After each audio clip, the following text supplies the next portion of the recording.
It's already hot. So hit right there. Cool. If you want me to go through and check those, so if we need it, we have it right here.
Check, check.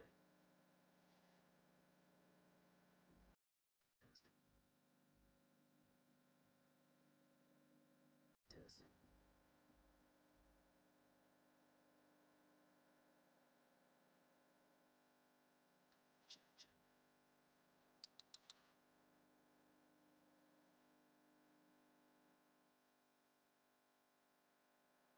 Check, check. Check.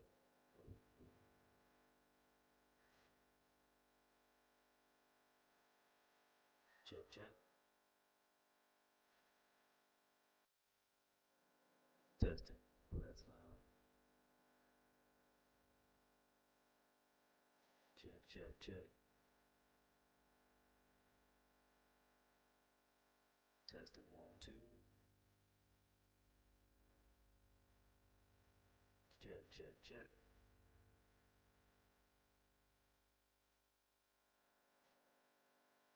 Check, check.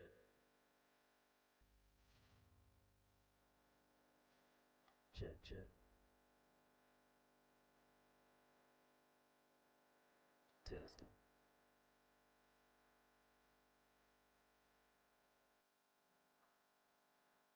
Check, check. See. Test it.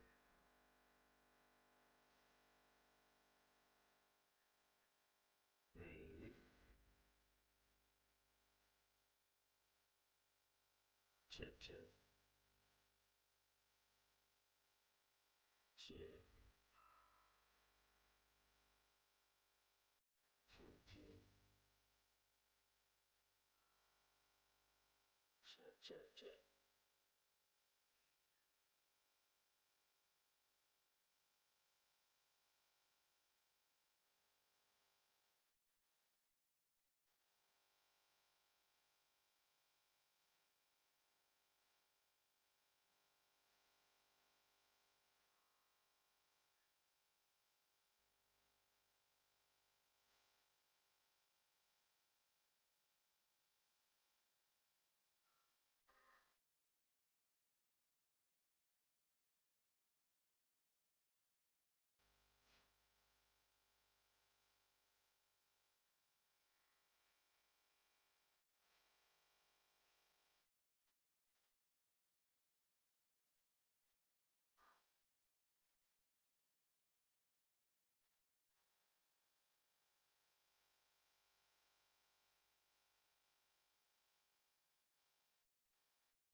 Well, thank you. Thank you, Senator Locke, for that wonderful introduction. I'm having some problems getting my microphone to stick, which I hope that's not a metaphor for something later. Okay, I'm just going to hold it down and keep talking. Okay, good. I am Janet Kelly Gervais. Thank you for all those wonderful memories. I'm glad that you answered that question well and are therefore here this morning. Thank you also distinguished guests and just generally the Hunt Institute for what you all are doing. I've been a big fan since pre-Gervais days and now closely following what you all are doing on a macro level and a micro level, and appreciate Secretary Novy for, I think you recommended me for this job. So I'm super grateful to be joined this morning by Dr. Gordon, who is the superintendent of the Suffolk County Public School System. Thank you for being here. Brittany Cummins, all the way from the great state of Utah, is here with us this morning. Thank you. And then Dr. Cassie Glenn, who is the assistant clinical psychology professor at Old Dominion University, is here this morning as well. So thank you all. They told me that I have 5 minutes to kind of set this panel up, so I'm just going to talk. I've been spending the last 10 years in the child welfare space. And then the last year in the governor's office, the last couple of years in the governor's office focusing specifically on children's mental health.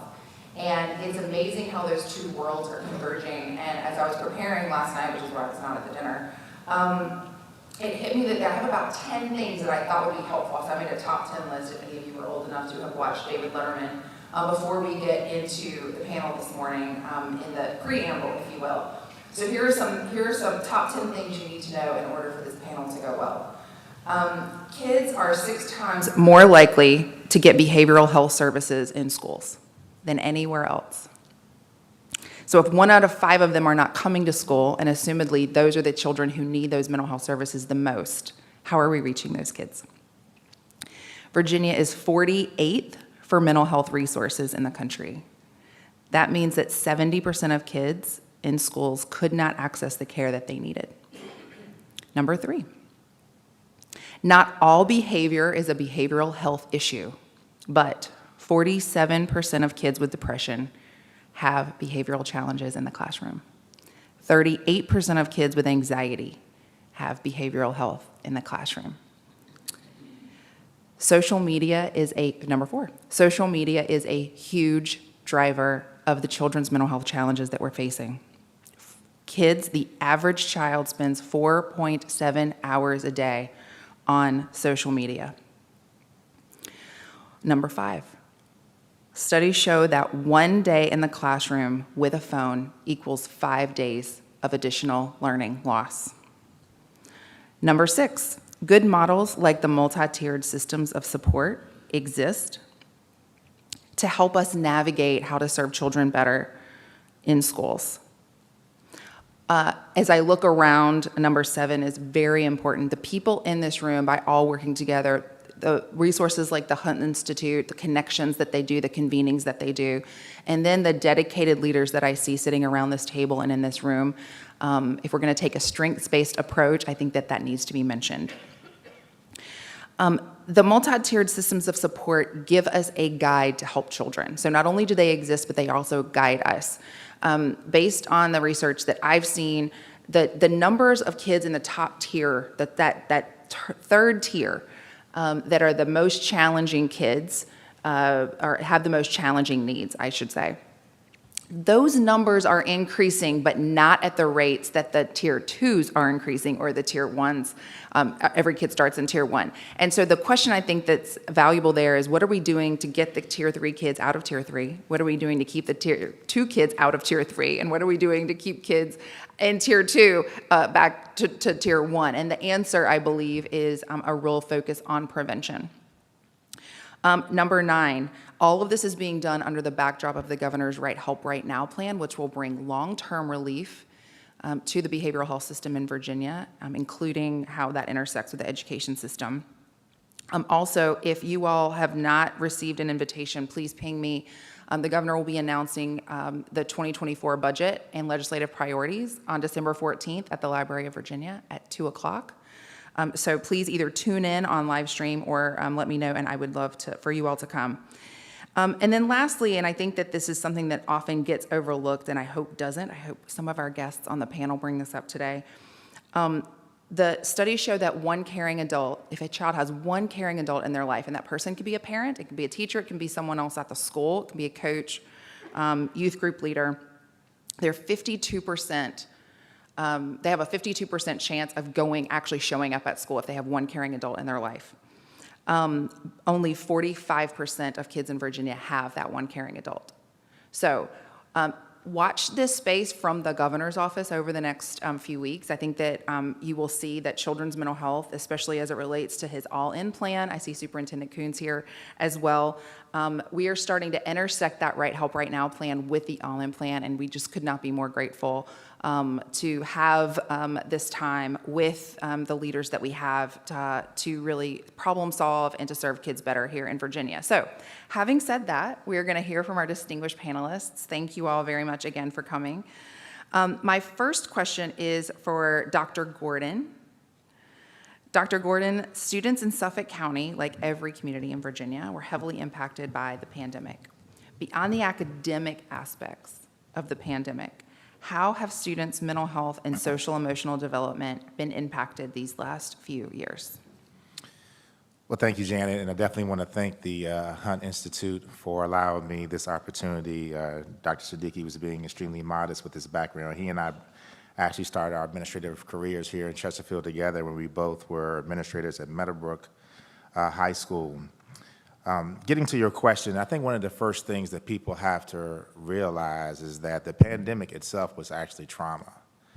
And when you think about trauma, you never actually will know the impact that it will have on the long-term impact on students, staff, and the entire school community. You know, we're talking about not only the fear of the health issues, but think about how many of our students became transient or McKinney-Vento because their parents lost their jobs.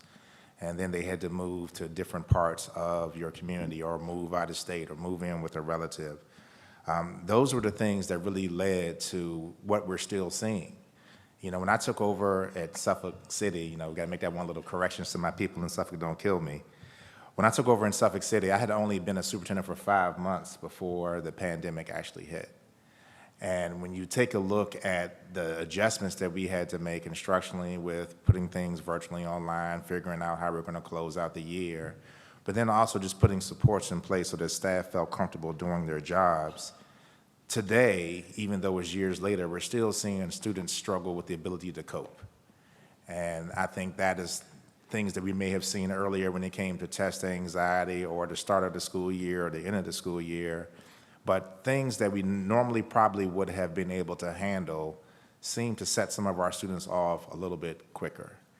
And when we ask, and when we get to the deep-rooted pieces of it, a lot of it kind of still centers back to what they felt during the pandemic. Or if a relative gets sick, the first question is, especially with the data is what it's saying right now, COVID being on the rise, is my aunt going to die? Is my mother going to die? I mean, these are the questions that even our elementary kids are having. So one of the things that we did in Suffolk was to make sure that our kids had as many positive outlets as possible. And besides really, putting a lot of money into our infrastructure and our technology and our innovation, I also put a lot of money into our extracurricular activities. And I was a big believer that the more kids are involved in school, the greater chance you have of student achievement. If you have great student achievement, kids are participating in sports clubs, activities, this means that classroom management issues go down. If classroom management issues go down, student achievement goes up. If those two things are happening, hey, you got happy teachers. I mean, it was a real simple formula. So, we redid all of our basketball courts, tennis courts, put turf fields in, found new sponsors. Our esports team was #1 in the state. We started that during the pandemic because we knew the kids were at home playing games anyway. I mean, just little things like that to kind of almost redirect our students to having a more positive outlet. The second part of your question was how did the state help us? Well, #1, the state helped us with the money. Can't definitely lie about that. That's really been a huge impact. And even though, we're now getting into some concerns with the funding cliffs and what's coming off of CARES and what's going to go into our operating budget, you still can see the impact of having these additional funds and how it's really helping our schools out. And we're talking about construction, we're talking about putting the whiteboards in, we're talking about putting more bipolar ionization in all of our school buildings, which 6, 7 years ago, we never would have thought of the need for it. But those were some of the things that really came out of, our partnership and communication that we were having with the state. And, this is my third time serving on the Hunt Institute panel. And I always love the opportunity for all of our, delegates and senators to be able to hear from us directly. I have Luis Lucas' cell phone number. I have Kerry Coyner's cell phone number. I can contact them, and they can hear directly from me the concerns that we're seeing in Suffolk that may also mirror what's happening across the state. And it's the same thing at the state level. I think I was one of the first meetings that, Lisa Coons had. And I actually text her during board meetings sometimes to ask questions. And the good thing about it, between her and Jeremy, they will respond. Or I know I can call Alan Siebert. Having this opportunity to serve on a panel like this is more than us just giving each other lip service. It's an opportunity for us to be able to share, ideas. And, because of that relationship, when Kerry Coyner had contacted us last year with the joint bill that she had with Senator Lucas about, adjusting the retirement time that people had to be out from 12 months to 6 months. Hey, I lobbied for that. And we won, so I'm 1-0, So these are the little things that, based on discussions that we're having, based on the questions that you're asking, Janet, that allows us to take education in Virginia to where it needs to go. And that communication that we have with the DOE from the different organizations that I serve on, you hear that across the state that we're all having similar challenges. But the best thing about it is when we have opportunities like this, it gives us a chance to share some ideas that have really been successful in the city of Suffolk. Thank you so much, Dr. Gordon. It sounds like you do a great job, not just advocating for Suffolk, but all of the other counties as well, because if they're experiencing something in Suffolk, we know that it's likely happening in other localities. So thank you. I have a follow-up question for you on, you used the word trauma to describe the pandemic, and I Yes. couldn't agree more. In child welfare, we talk about those ACE scores, those adverse childhood experience scores, and if kids have more than 4 ACE scores, more than 4, a score higher than 4, they're 4 times more likely to be anxious or depressed or to have a serious mental illness when they're an adult. And yet we have an entire generation of kids who got at least 1. Many have more than that. How is that manifesting itself day to day in your schools? I think the biggest thing you're seeing is the absenteeism. And it's getting harder for our parents to get the kids up, to get them out of bed, or if there's that responsibility for the student to have to get themselves up because of the parent's work schedule. And so that probably the higher percentage of students wanting to withdraw or not being themselves, not being as engaged. And it really does go back to Maslow's hierarchy of needs. If a kid doesn't feel safe, if a kid doesn't feel like they have the opportunity to focus, how can we expect them to go into class and do well? And so that motivation that you're seeing, when a student is having, and staff members too, because teacher absences are up as well, right? When a student or staff is having a mental health issue, you never know how it's going to manifest. You may be diagnosed with the same issue, but the outcome of how it impacts your body or impacts your brain could be totally different. And the only way you're really able to solve that is the communication, the relationships, and having that opportunity to really develop a plan of action that has input from the student. It can't just be us as adults, sitting in this great tech center and in this forum having this conversation. We need to have feedback from the students, and those are the things that really will help us to open our eyes so we can have a sustainable solution. That's so good. And I just want to also affirm what you said about the extracurricular activities. I think that what we're seeing in trauma is that if kids have something they think that they're good at, even if they're not, if they think they're good at it, that is a huge driver to heal that trauma, as well as that connection with an adult in the classroom. I'm not sure if you've seen that or not, and if that's just intuitively what you thought was a good idea, but just wanted to affirm that. I think that's amazing that you all did that. Thank you so much. And you're right, it's the positive reinforcement. But you also see the return on investment, because when we put this money into our extracurricular activities in the 4 years I've been there, our teams have won so many championships, which then motivates their younger brothers and sisters and cousins to want to do the same thing. So now we have a whole cohort of students for about the next 7 to 8 years that we know that this is the pattern that they're going to follow because they saw it in their older siblings. That's really, really great. I have one more thought for you on the trauma side, and obviously that comment really resonated with me. So thank you again for saying it. You know, when a child experiences trauma, or an adult, they go into fight or flight, and I just wonder if you believe that this fight or flight, that the flight and kind of shutting down could be contributing to our absenteeism problem. Yeah, I definitely believe that, and you know, I majored in psychology at the University of Virginia, and I think that's probably one of the best decisions I've made because understanding some aspects of the science of the brain really help you to see. And I love being in high school, so I can really identify with our kids. And the fight or flight has been extended because it's reinforced. I love what you said about the social media impact. Our students many times are more concerned about their digital profile and how they're perceived online than they are in their actual classroom or they are in their actual school. And we're trying to really try to find a way to have that delicate balance. Our coordinator of social emotional learning, Sydney Devers, actually shows the students the impact of thinking about what you've posted, how that has impacted somebody else. And you may think it's funny, but look, you know, what has happened because of that. And I think it's really helping to get our kids an opportunity to have some empathy. Empathy was lost at certain times because a lot of people can hide behind the keyboard. We probably all experience it as legislators and definitely as superintendents. You know, there's some strong keyboard warriors out there until they see you face to face, you know. So we want to make sure that our kids understand that you have support because part of this is just about giving them that level of awareness.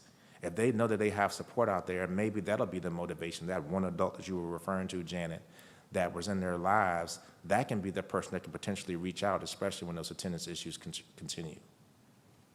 That's so good. Thank you so much. I'm going to come back to you, but we're going to switch gears to Utah. Brittany, if I can ask you, tell us a little bit about the youth, the social media and youth mental health symposium that you all had.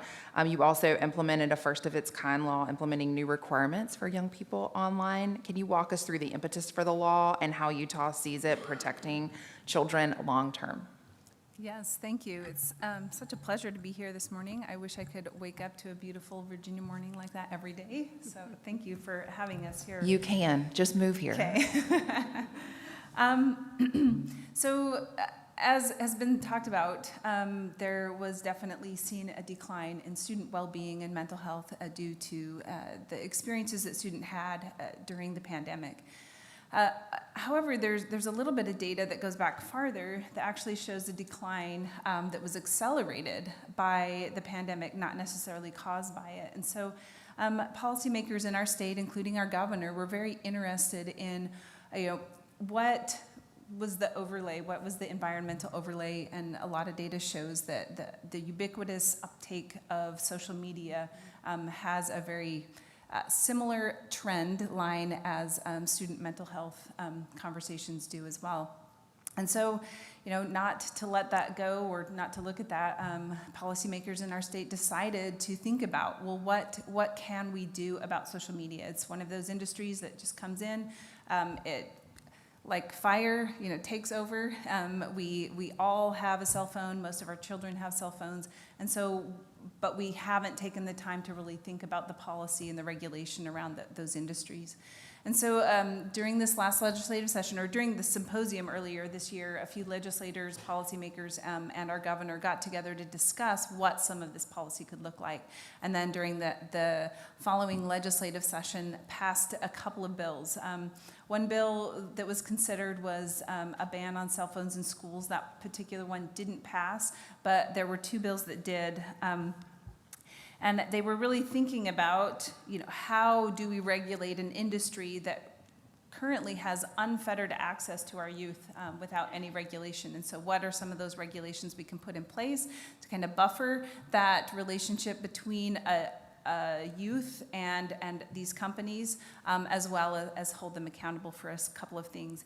And it's interesting, going into this, the governor took the opportunity to visit over 20 high schools in our state and speak to high school students, and he asked them directly, you know, is social media a problem for you and your peers? And overwhelmingly, they all said yes, it's a problem. And in fact, even without his prompting, many students, when just asked, you know, what do you think are the biggest concerns of your day, they talked about social media. They talked about not just themselves, but the interactions that they were having with their peers.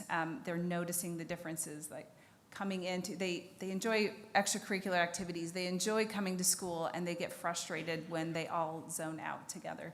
And so the governor did this work. He did a lot of conversation work across the state. And so the two bills that came out of this work were a Senate Bill 152, which puts the parent as a buffer between the obligations that youth are making with these social media companies. Basically saying that you have to, there's a difference between an adult account and a youth account.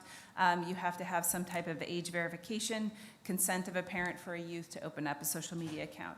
It allows parents full access to their student accounts or their children's accounts, and then it sets a default curfew. One of the statistics that we've seen from research in our state is that children are getting a lot less sleep than they used to, and the impacts that alone has on their mental health is significant. So default setting to a curfew on these applications, prohibiting direct messaging of to youth outside of their personally curated friend groups.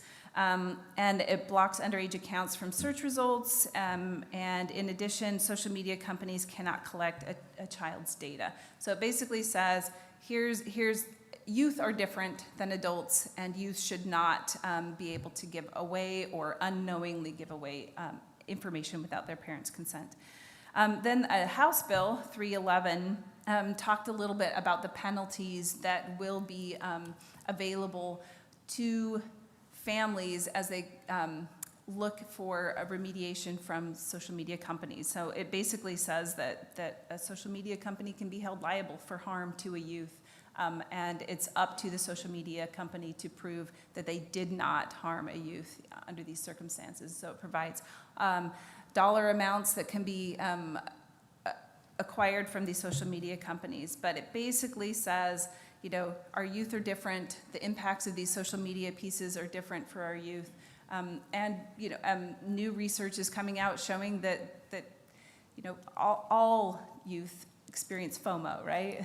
But these types of media things are actually set up in a way that create these circumstances for youth where they don't want to be on it, but they feel like they can't not experience it. And so how do we put those areas in place? So this was the impetus and the idea behind these bills. They go into effect in March. So there was time added into the policy to allow social media companies to react. We will see what happens in early spring as these pieces of law actually roll into place and how that works. It was really an attempt from policymakers in our state to say, hey, we need to start having this conversation openly about the impacts that social media has on youth. How can we impact it, and what are the policy decisions that we need to have? The governor also started a statewide campaign this summer. It's called socialharms.utah.gov. It provides parent support for information around the harms of social media. It encourages parents to engage with their youth and ask them what their experiences are on these social media platforms. A lot of times our kids will, you know, put on, and in fact, some of the advertisements make me cry when I watch them, but it really gets to the impact that our kids put on this face that says everything's okay, I'm happy, I'm popular, I'm enjoying this, but underneath are really feeling the hurt that exists in a lot of these platforms. So it's encouraging parents to engage with their youth as they engage in these social media pieces. But also the governor recognizes that this isn't it, right? So if our intent is to say, don't engage in these platforms as much, what should you be doing instead? And so it's a lot of encouragement around getting back into face-to-face conversations with students. Yeah. Superintendent Gordon talked about extracurricular activities, right? How do we get students to engage again with each other, with adults and those around them?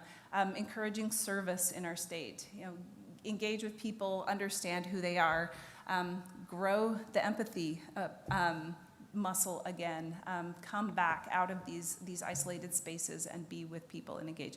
So it's an important work. We're excited about it in Utah. Obviously, it's ongoing, and so we're still not certain what the impact of these questions will be, but how do we move it forward? How do we get these questions out in the open, I think is an important policy point we're at. That's really good. Thank you so much for sharing that and for your leadership and making all of that happen in Utah. And we'd like Virginia to be the leader in things. So I noted that March deadline, and I hope the General Assembly members noted that as well. I know that July is normally when legislation would take place, but maybe there's something we can do to beat Utah on this.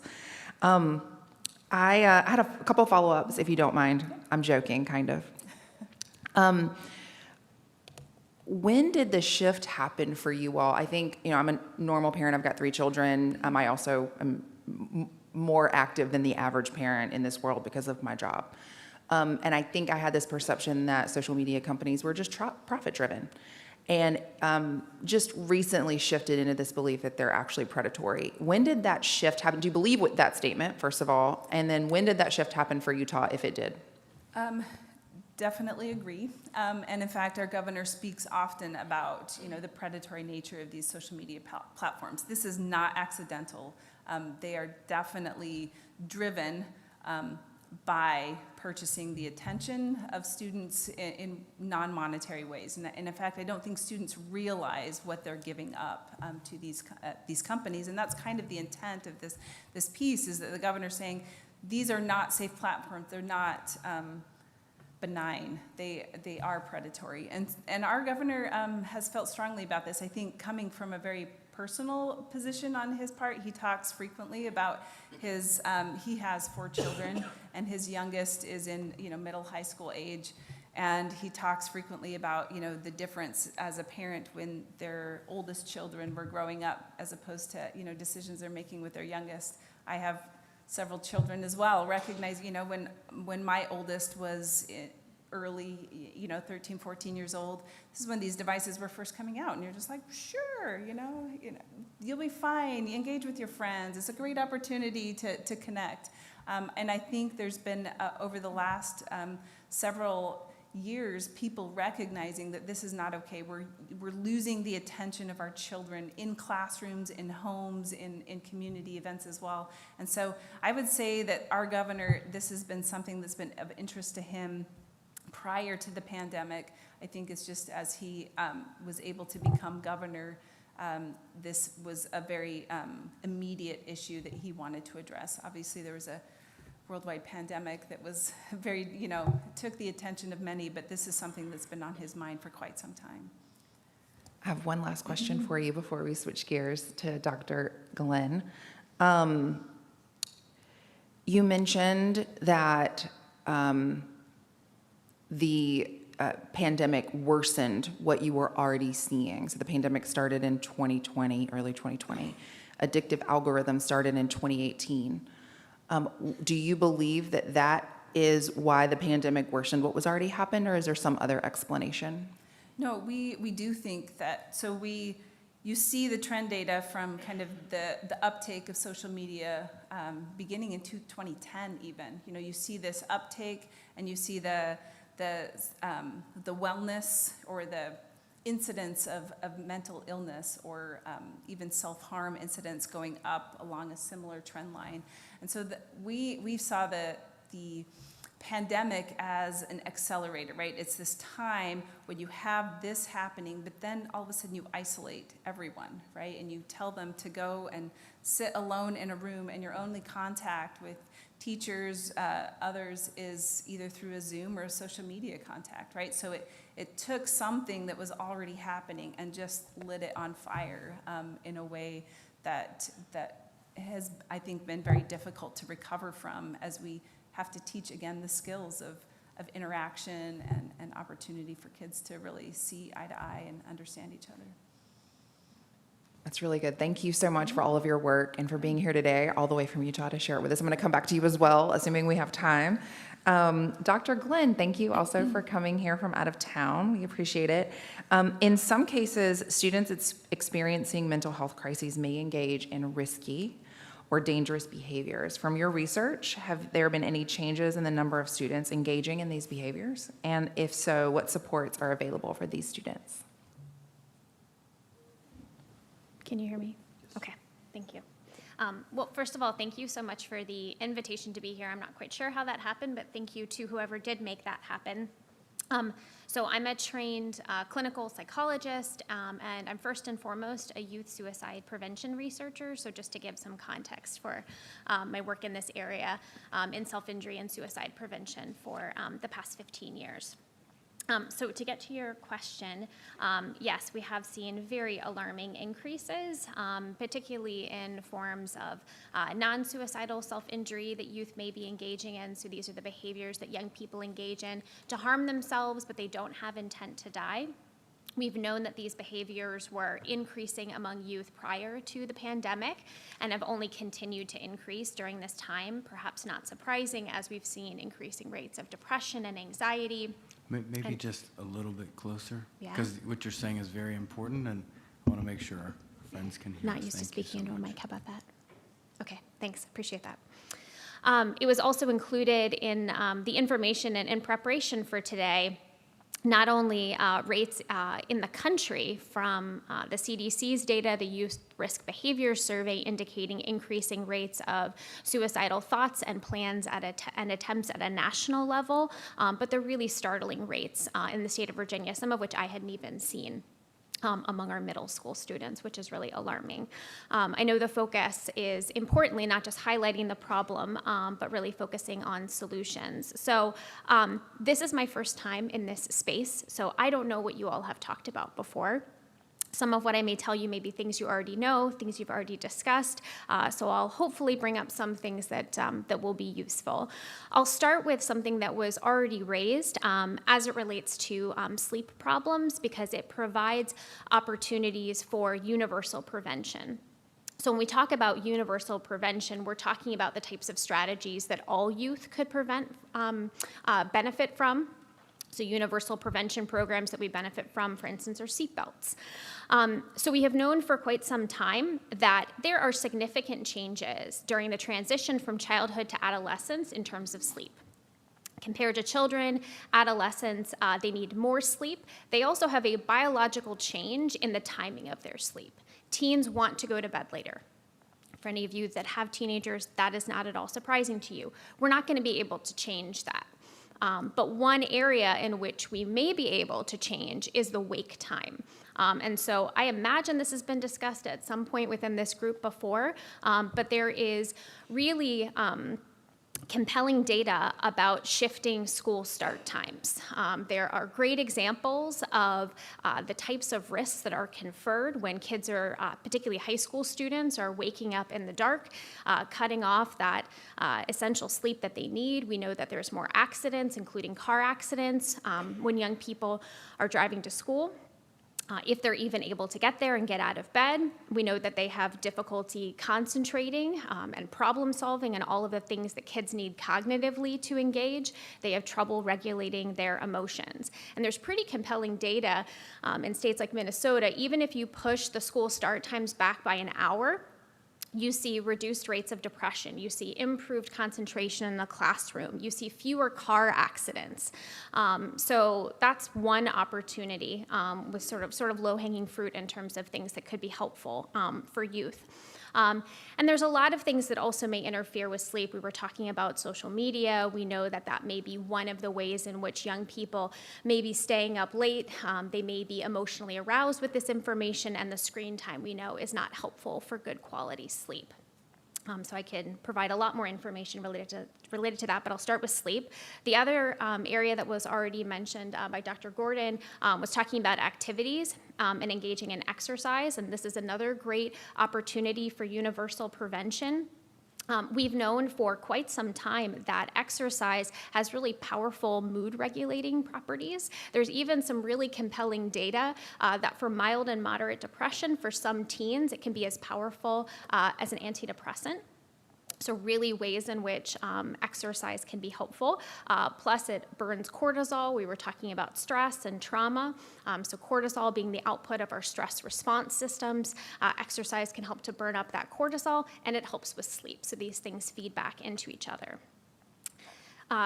Is it okay if I keep going? Okay. Okay, all right, thanks. So the next major area is a little bit trickier, but has been touched upon. I think that is, it's not sort of an easy solution, but when we're talking about suicide prevention, this is a really complex problem. If there was one risk factor, it'd be really easy for us to intervene upon that risk factor. But we know from a lot of research, both in terms of the risk and prevention space, that connection is huge. And it's one of the most reliable across all of the prevention programs that we have. So one of the ways we know this is related to risk, bullying, cyberbullying, which has been amplified within the social media space, is a huge risk factor for self-harm and suicidal thoughts and behaviors among young people, and it erodes young people's sense of connection.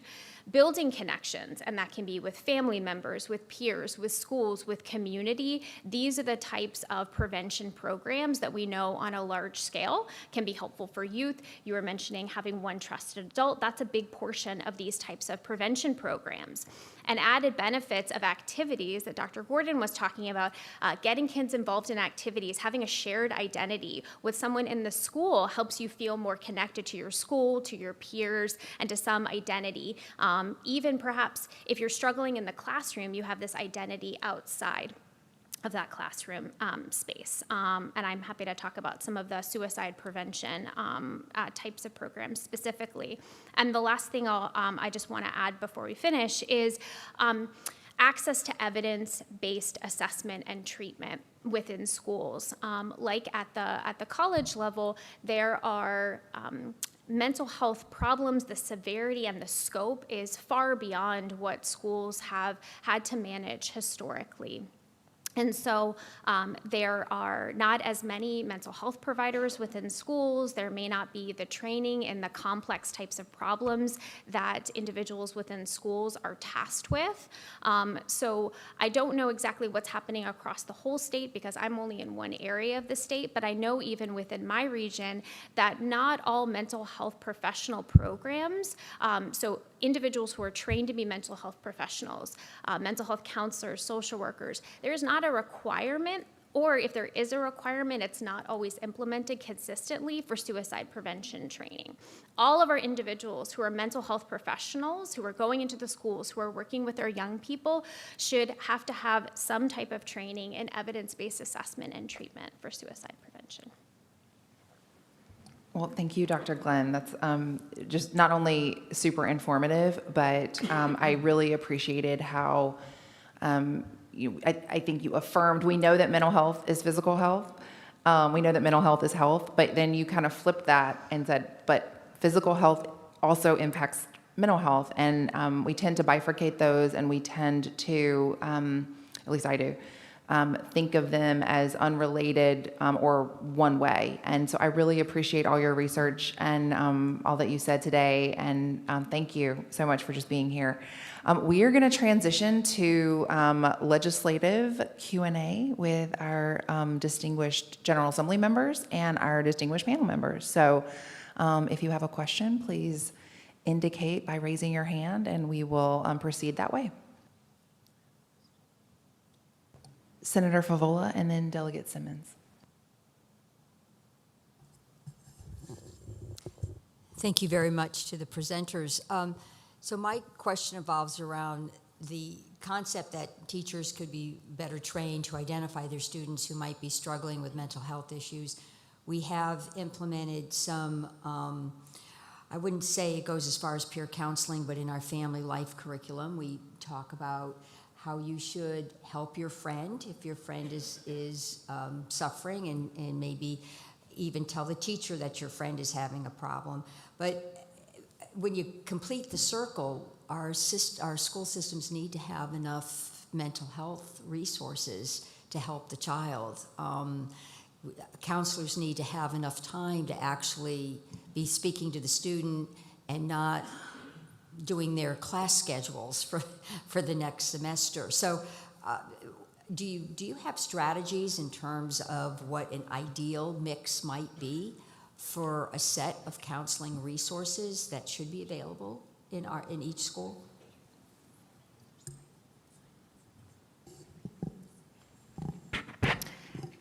It's a great question, and I don't think that, I assume that question was for me. Okay. All right. I don't think there is a completely straightforward answer, but I'll touch upon a few items that I think may be helpful.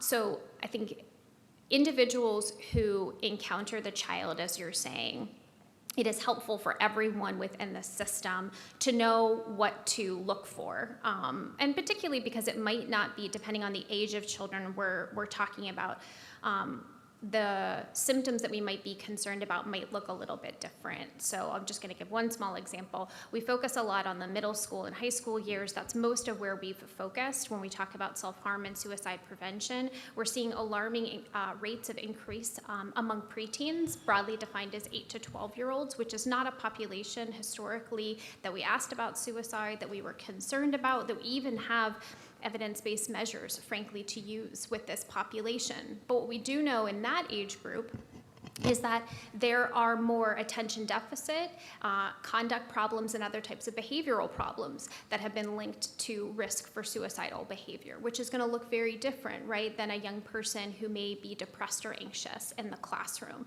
And that kind of education and information can be helpful for teachers, both at the elementary level and beyond.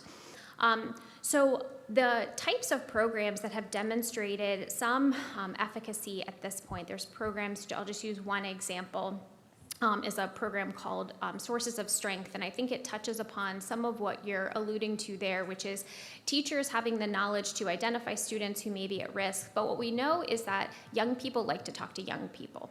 That is just the nature. It has always been the case. When we ask young people, they want to talk to other people. They feel less stigmatized. They feel more heard. They have this shared lived experience. So we can leverage that. These programs incorporate peers. Peers knowing what to look for in their peers, but importantly, knowing what is their role and building a culture of trust to then pass over to a trusted adult.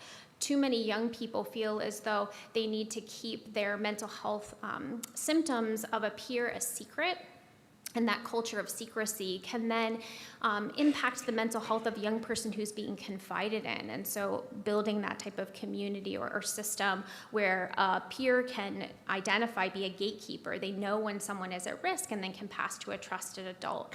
But I think to your point, then it needs to move then to the mental health professional space. And I don't have great solutions. We need more people in those roles. In terms of evidence-based approaches, there are evidence-based approaches for when we talk about one-on-one therapy for suicidal youth. There's not a ton. We need more of them. But at an individual level, we know that dialectical behavior therapy for adolescents is an intervention that has been adapted for young people and is one of the only interventions that we have that leads to reductions in suicidal thoughts and behaviors among youth. We have far too many providers, even in the community, that have training in this. There's also interventions like the collaborative assessment and management of suicidality, and that is an intervention that I know that the Virginia Department of Health is actually providing free access and training to any mental health professionals in the state, because they reached out to us as I'm part of the PhD training program at the Virginia Consortium.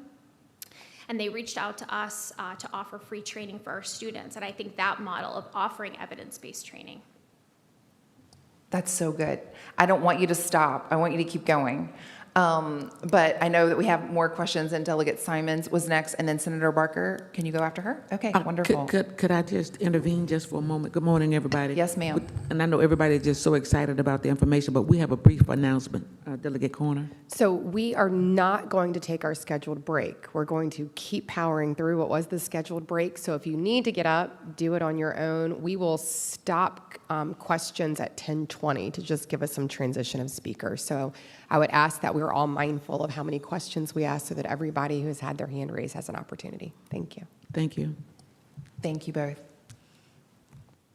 Thank you. I have an observation, a quick observation and a question. My observation is that we really, in the long run, need to look at our school day. What we've just heard about sleep and students getting into car accidents when they're driving to school in the dark in the morning. We need a sensible school day. If we shift to mirror the workday, then we would actually have more time in the afternoon for these physical activities, which we know are good for students' mental health. And my question involves cell phones and access that students have to them during the school day.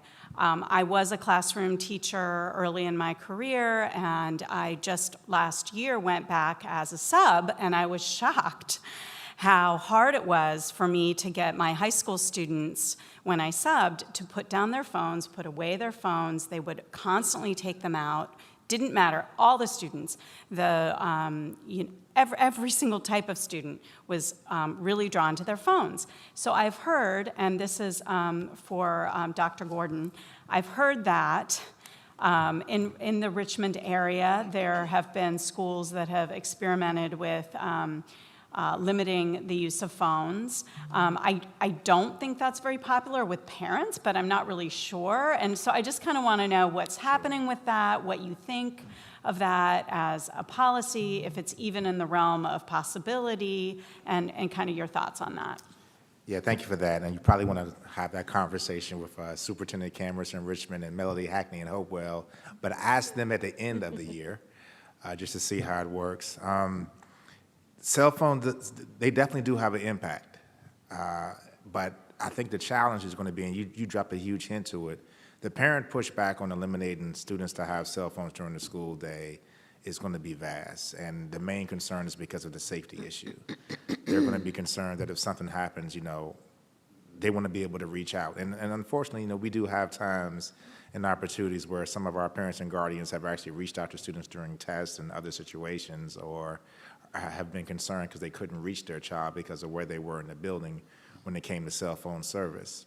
So the solution that we've done in Suffolk is let's include cell phones as a part of the instructional model, because they're not going to go away. So our teachers, many times, they will have QR codes on the screen, and they'll ask the students to scan the QR code, and then that's the warm-up. That's the warm-up is right there, or they'll play games such as Kahoot or other things that have mobile applications so that you can kind of include the cell phone in the instructional model, as well as the fact that there are several apps that have been used, such as Parent Square and some other things with Schoology, that allow interaction between the teacher and the student, or the students and their families, to really occur in real time. The biggest challenge that we're seeing, and it's probably the most scary in my opinion, is the kids' ability to airdrop, however, when cell phones are in place. And most of the time when they're airdropping information, it occurs during lunch, when there's a vast number of students around, because the person, whoever is doing it, wants to get that reaction. And there has to be some level of compromise. When I was a high school principal, I had the rule, probably like several of my colleagues, okay, no cell phones at all during class time.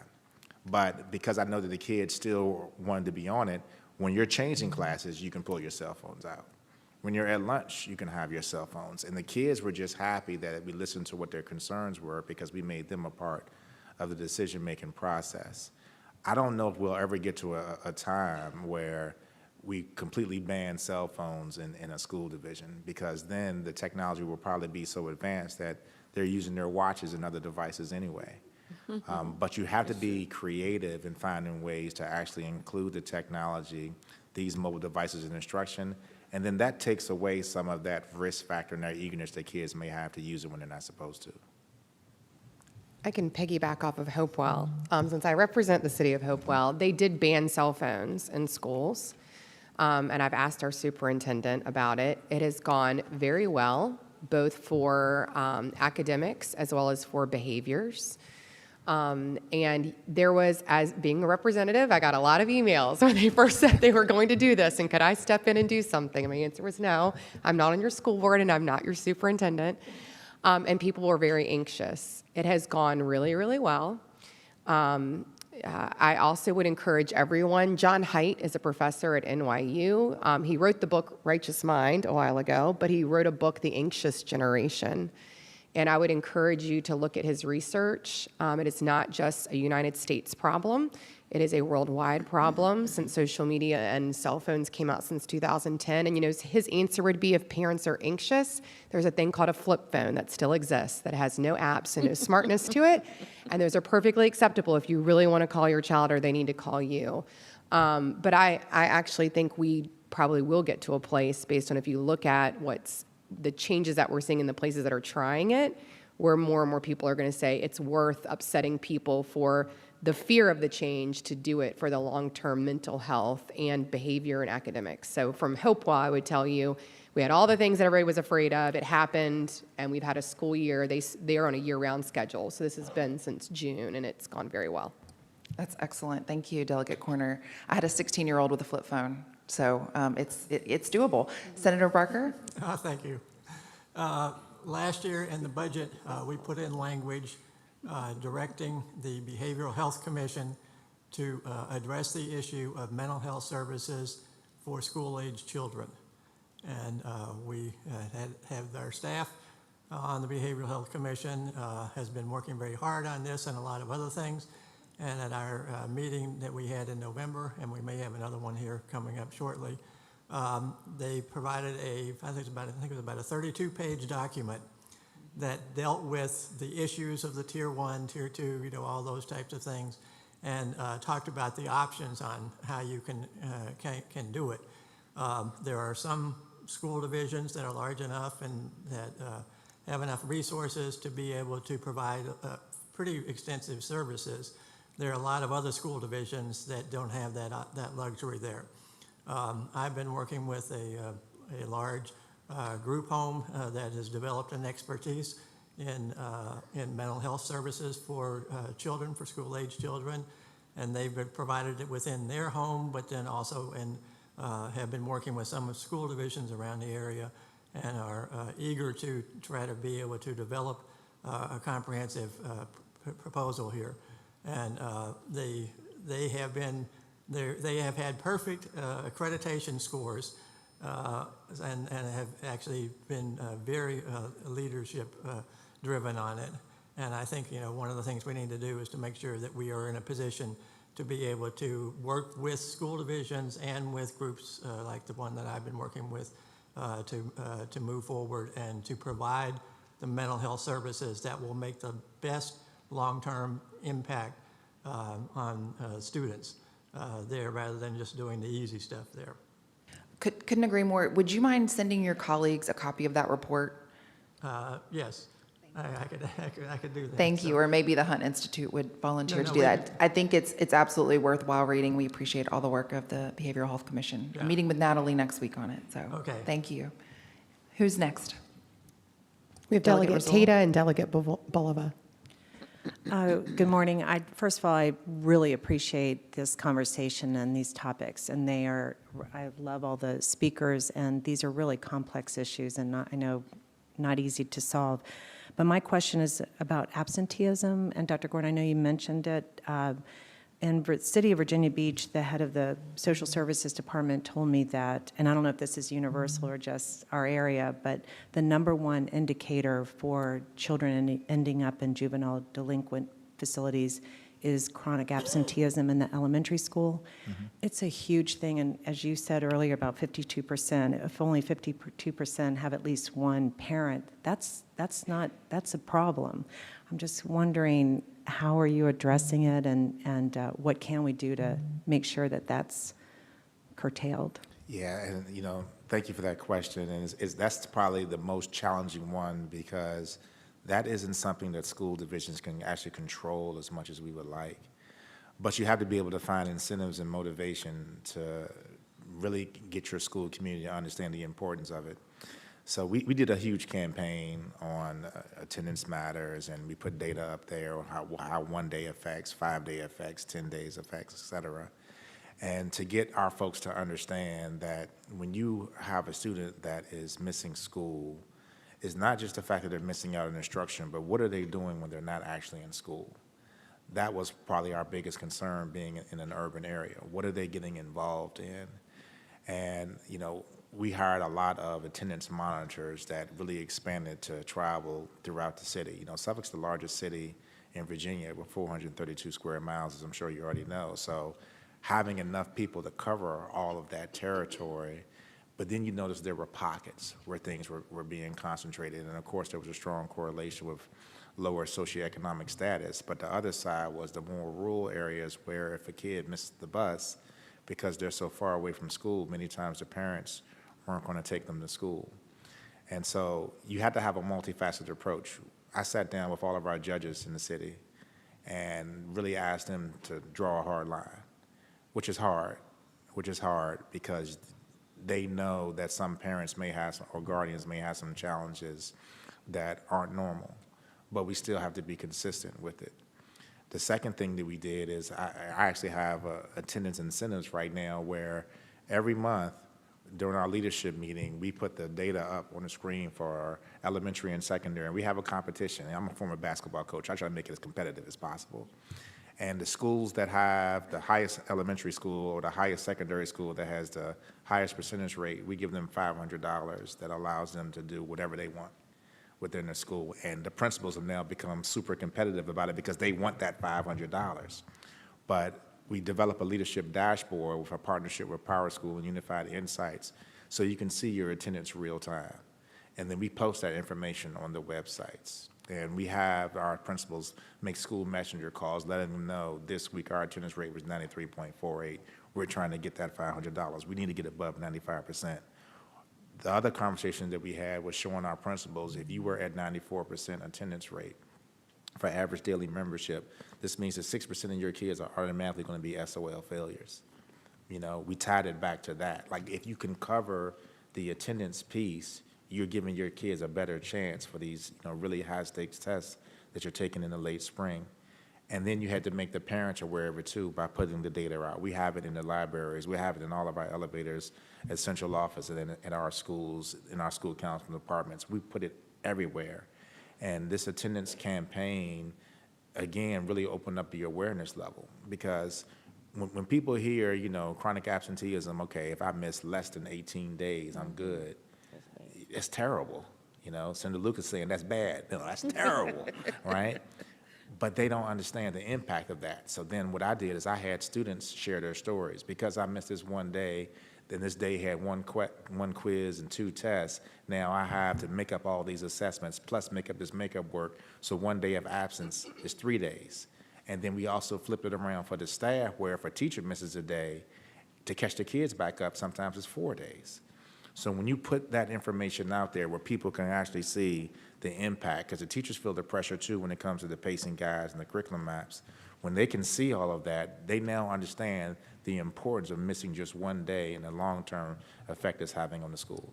That's really good. I think we've got Delegate Bulova, Razul, and then Cherry. We've got 3 questions in 3 minutes. So the questions are going to have to be fast, and the answers are going to have to be fast. Is that okay with you, Delegate Corner? Okay.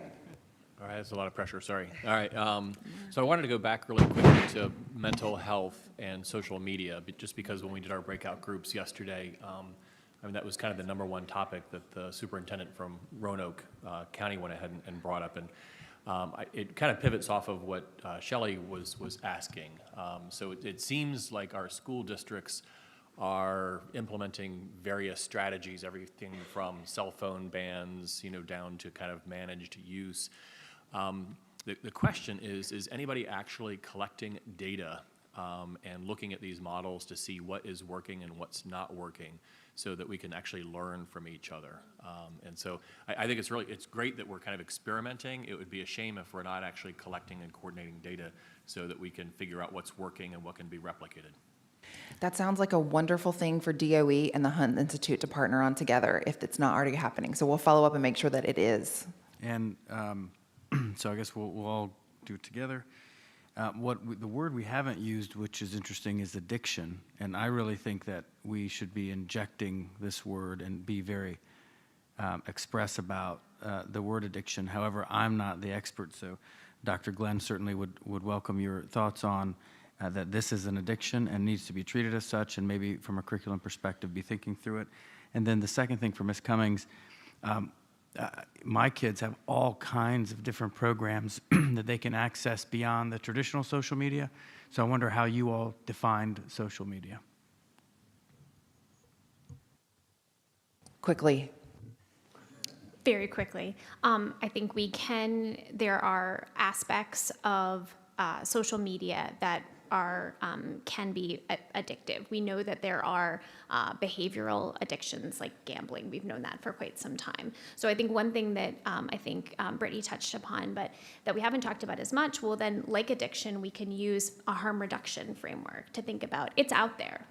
So how can we, for instance, help our young people to have the skills to understand what they're seeing on social media? Within the social media space, they talk a lot about building digital literacy.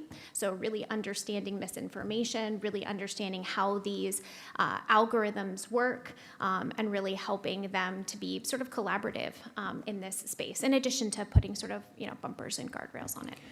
Brittany?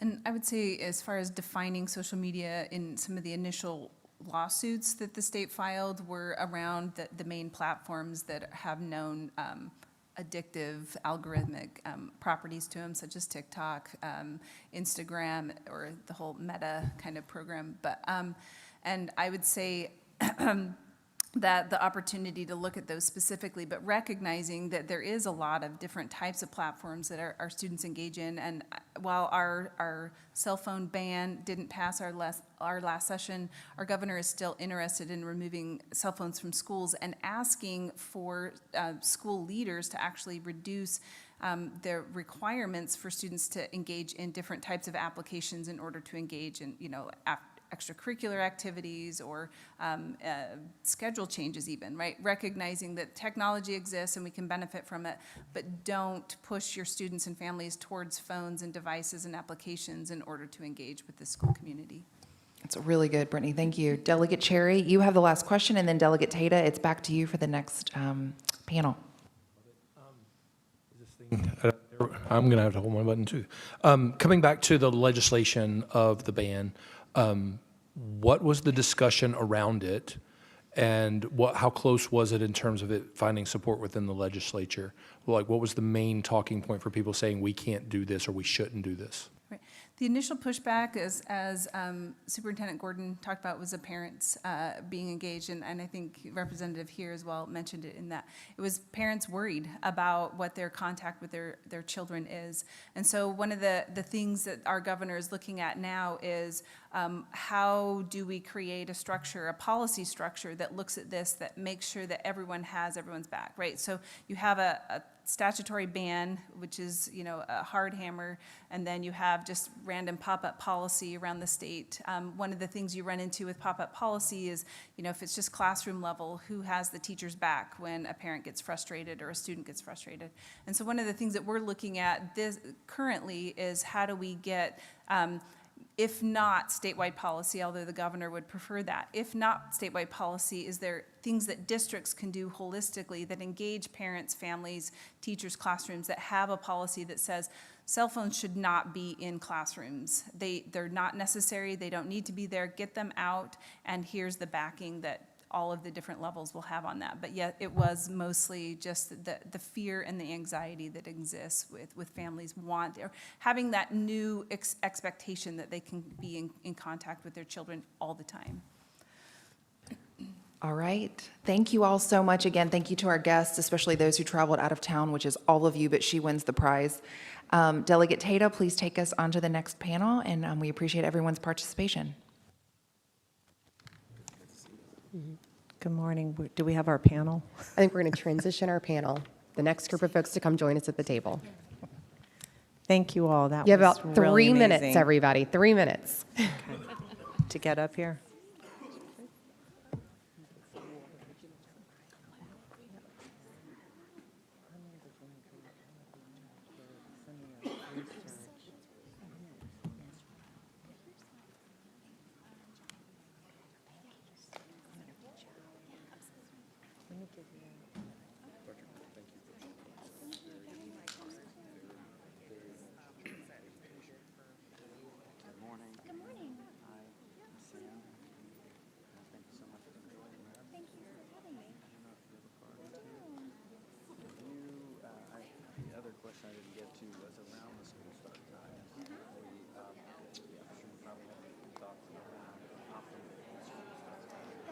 Data right now is they push school start times back from 7:30 to 8:30.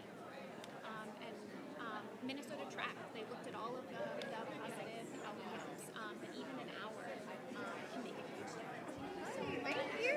I'm sorry you got the short end of the stick, but No, I just kept going. I was like, what do I want to make sure I hit? yeah, she's amazing. We should get you to testify on some of these bills that have We've been talking about the later start time for some time. I don't know why we haven't done it. I'm in, so I didn't know until very recently that Chesapeake moved their times back. Virginia Beach did not. Yeah. That seems like a no-brainer. I mean, there's not many things that you can say that like, you know that this is going to be hard for them to And switch it to the little ones wake up so early. Yeah. I don't know why they haven't. I mean, it's really, it's one of, in some ways, I mean, I know it's hard from like a legislative perspective, but it's one of the easiest things that could be done. Yeah, absolutely. I mean, these, like you said, the technology and everything, these are really complex. I don't know what the answer is for these. I know. And, you know, it's tough, too, because I know we didn't have a chance to get into it. You're seeing cross-sectional trends. You don't actually know that one thing is leading. Yeah, yes. We don't know that young people who aren't really depressed are seeking out social media because they're isolated and they feel alone and they're looking for support. Like, it goes both ways, right? I'm not saying that social media isn't part of the problem, but it's just... I love what Carrie Pointer said about what they did and people were all upset about it, but it's working. I remember my husband and I have 4 children, and we sent them when they were young to... I'm so sorry, do you mind if we switch you out? Yes. Oh, I'm so sorry. You're fine. You're fine. You're like, get out of here. No, you're fine. But we sent them to a Christian sports camp, and you weren't allowed to... I've been thinking about it. I've been thinking about that donut. I'll get you one. You can just leave. No, I'm good. Anyway, it was a Christian sports camp, and they had all these rules. You couldn't have your cell phone. You had to wear a one-piece bathing suit, no makeup. And my kids were like, wow. And then at the end of it, 2 weeks, at the end of it, they were like thanking us. They were like thanking us because they were like, the peer pressure to do all this, they don't really want to do this, but everyone else is doing it, and they get mocked if they don't. So. And it's going to take some time to undo what's been done. They grew up in a time that, like, that's what they were tasked with doing. Exactly. I think you might be. All right, I'm going to encourage everyone to grab their seats so we can get started on our next segment. Oh, wait, let me ask Carrie. I have... Are you? Yes. Much prettier version of Mark. Are you Valerie? No, I'm not. Hold on. Valerie is, let me see. She's right over here. She's right there. Is Valerie, because I don't have an introduction for President Mark. It's Valerie. It must be her then. It must be her.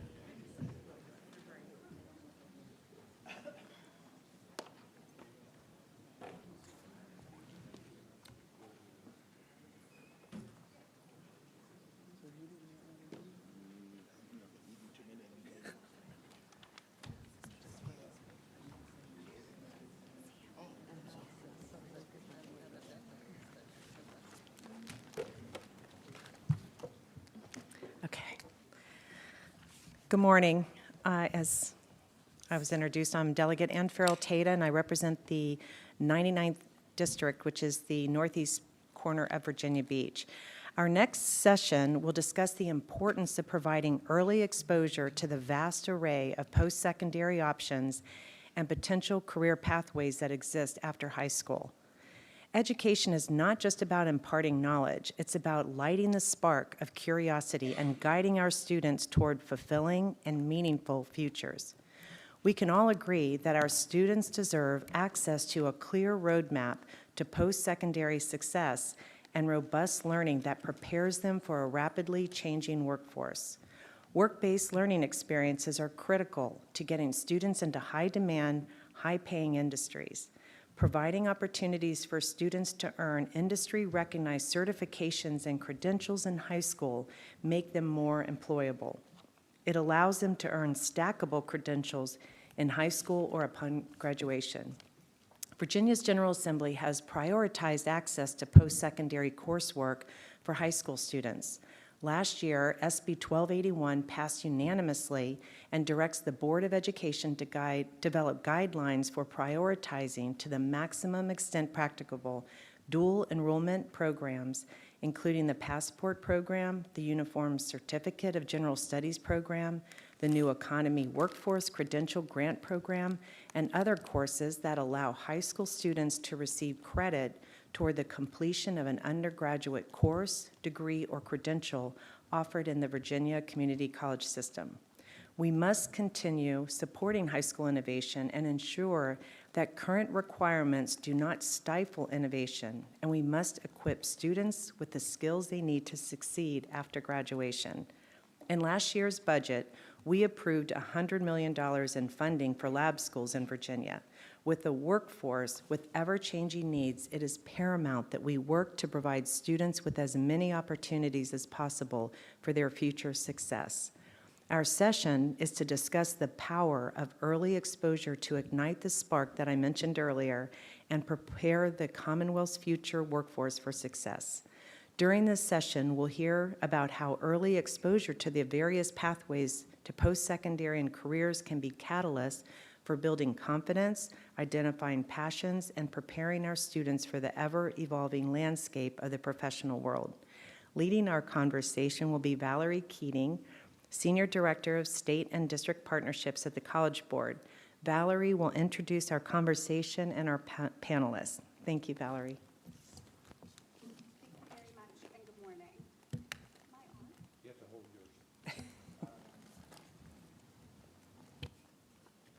Hold it while I talk. Yes. You got it. Two things at once. All right, we're off to a good start. We can do this. Thank you very much for having me back. I am so pleased to join you all. I'm bringing greetings from the College Board, but I'm mostly excited to talk about a very important topic and one that's very important to me and has guided my career and work. The College Board is a mission-driven, not-for-profit organization. It was founded in 1900 to provide access to post-secondary education for students. We are a membership organization with educational institutions, and each year we help more than 7 million students connect to excellence and access to life after high school and being ready for post-secondary success in education and career. In state and district partnerships, I lead the teams in Virginia, Georgia, Mississippi, and South Carolina. Leading those teams in connecting students with access and opportunities for education. For example, in Georgia, in their state contracts for the PSAT for 10th grade students and their AP testing. In South Carolina, their statewide contracts for PSAT and SAT school day.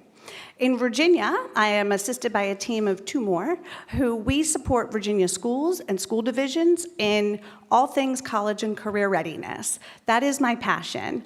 Those of you who I've gotten to meet before, you heard that I was a school counselor just down the road in Henrico County for a number of years. And as a school counselor, college and career readiness is one tiny slice of an enormous pie, and it's my personal passion, and now it's my singular focus. In Virginia each year, more than half of our cohort takes an SAT or PSAT.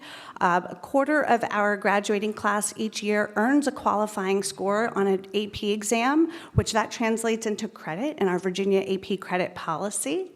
And also, we connect students with greater opportunities from those assessments. Like I say, it's not just about a test, but really what do we do with that data?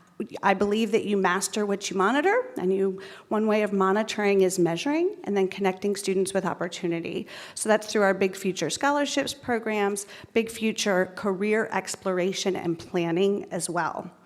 The newest opportunity that we are launching is Career Kickstart, and that applies or aims to expand on the success of advanced placement and bringing that AP model to career and technical education. We will be offering career-oriented high school courses that will provide students with relevant high-quality instruction and experiences that lead to both industry-recognized credentials and college credit. Ultimately, this will power students' progress to in-demand jobs in high-growth sectors, leading to choice-filled lives and economic empowerment. We're starting that off with cybersecurity, and I'm very pleased that there's been great interest among Virginia schools as well. So I could go on. Last night, as I was sharing with my family what I would be doing today, I shared I'd be out of the guest room and into the wild. And I shared, oh, I'll just be talking. And they said, well, that's your favorite thing to do. What will you be talking about? Career pathways for students. And they were excited for me. It's second only to my most favorite subject, talking about myself. I love an interview. So let's get started and let's let some others share as well. First, Dr. Washington, will you please introduce yourself and share a little bit more? You have a vast experience in developing strategic partnerships with local, regional, state, national, and international stakeholders. Can you tell us how these partnerships have supported students at George Mason University with their career pathway opportunities? What lessons can public colleges and universities learn from you in providing support for students across the state to be successful in post-secondary environments? I don't have to hold it. Outstanding. First and foremost, thank you all for the opportunity to engage you today. I'm Greg Washington. I'm president of George Mason University. For those of you who don't know, George Mason is the Commonwealth's largest four-year institution with more than 40,000 students currently.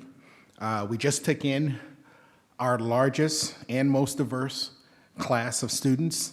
More than a third of our students are first generation, about 30% of them are low income.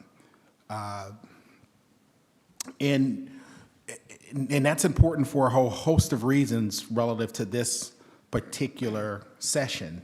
73% of our graduates remain in Virginia, and that exceeds the average for four-year institutions by at least 3 points.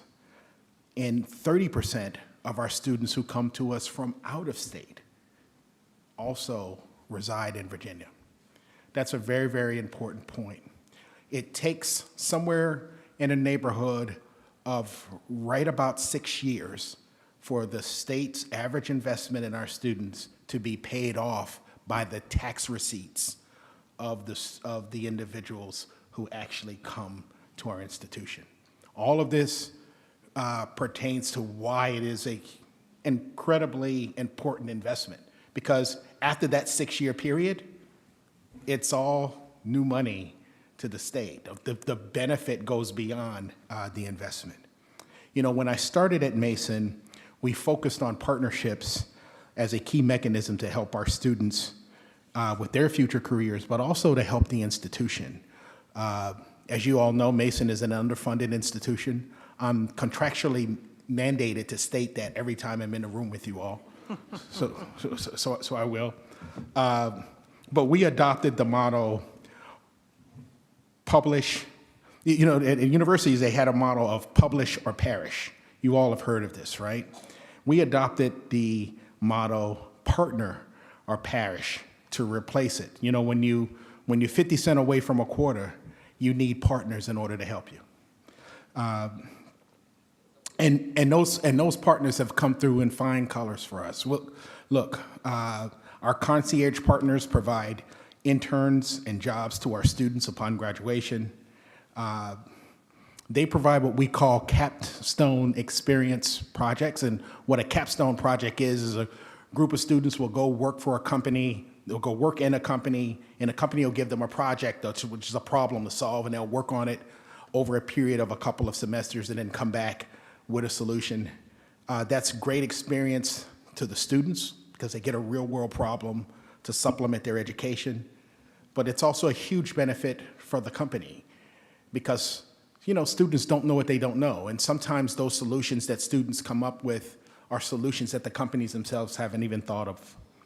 And then finally, those corporate partners provide research projects for our faculty. And some of these are projects in the area of artificial intelligence or automation, or they could be related to some future technology like quantum. This helps companies continue to be competitive and on the leading edge. Now, in addition to partnering with industry, we partner with a host of K-12 and community college partners. I would be remiss if I didn't talk about our partnership with Advance, called Advance, with Northern Virginia Community College. It is, by all accounts, the most successful transfer pathway in the country. We have more than 3,000 students going through that pathway now, and more than 100 different majors. And community college students have always been able to transfer into four-year institutions, but a large percentage of them lost significant amounts of credits in that transfer, and very few of them, after going into the institutions, actually received a four-year degree 6 years afterwards. At Mason, it's about 80%. 80% of those students who start in Advance end up with a four-year credential by the 6-year period. Most students lose very little credits, and those students start off being treated as Mason students while they're actually in community college. It is a model program that should be extended throughout the state. We have now expanded it to 5 other community colleges in the state of Virginia, and we plan to expand it to about 20 before it's all said and done.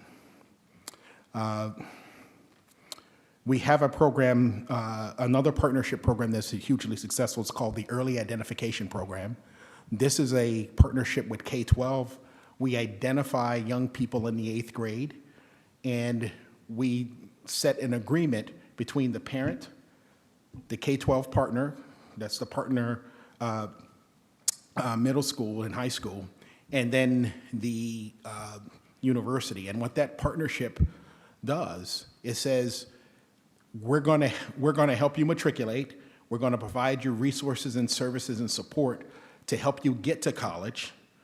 And if you are successful, we will not only accept you into George Mason University, but oftentimes we will accept you with a significant level of scholarship. Most of the students are full ride.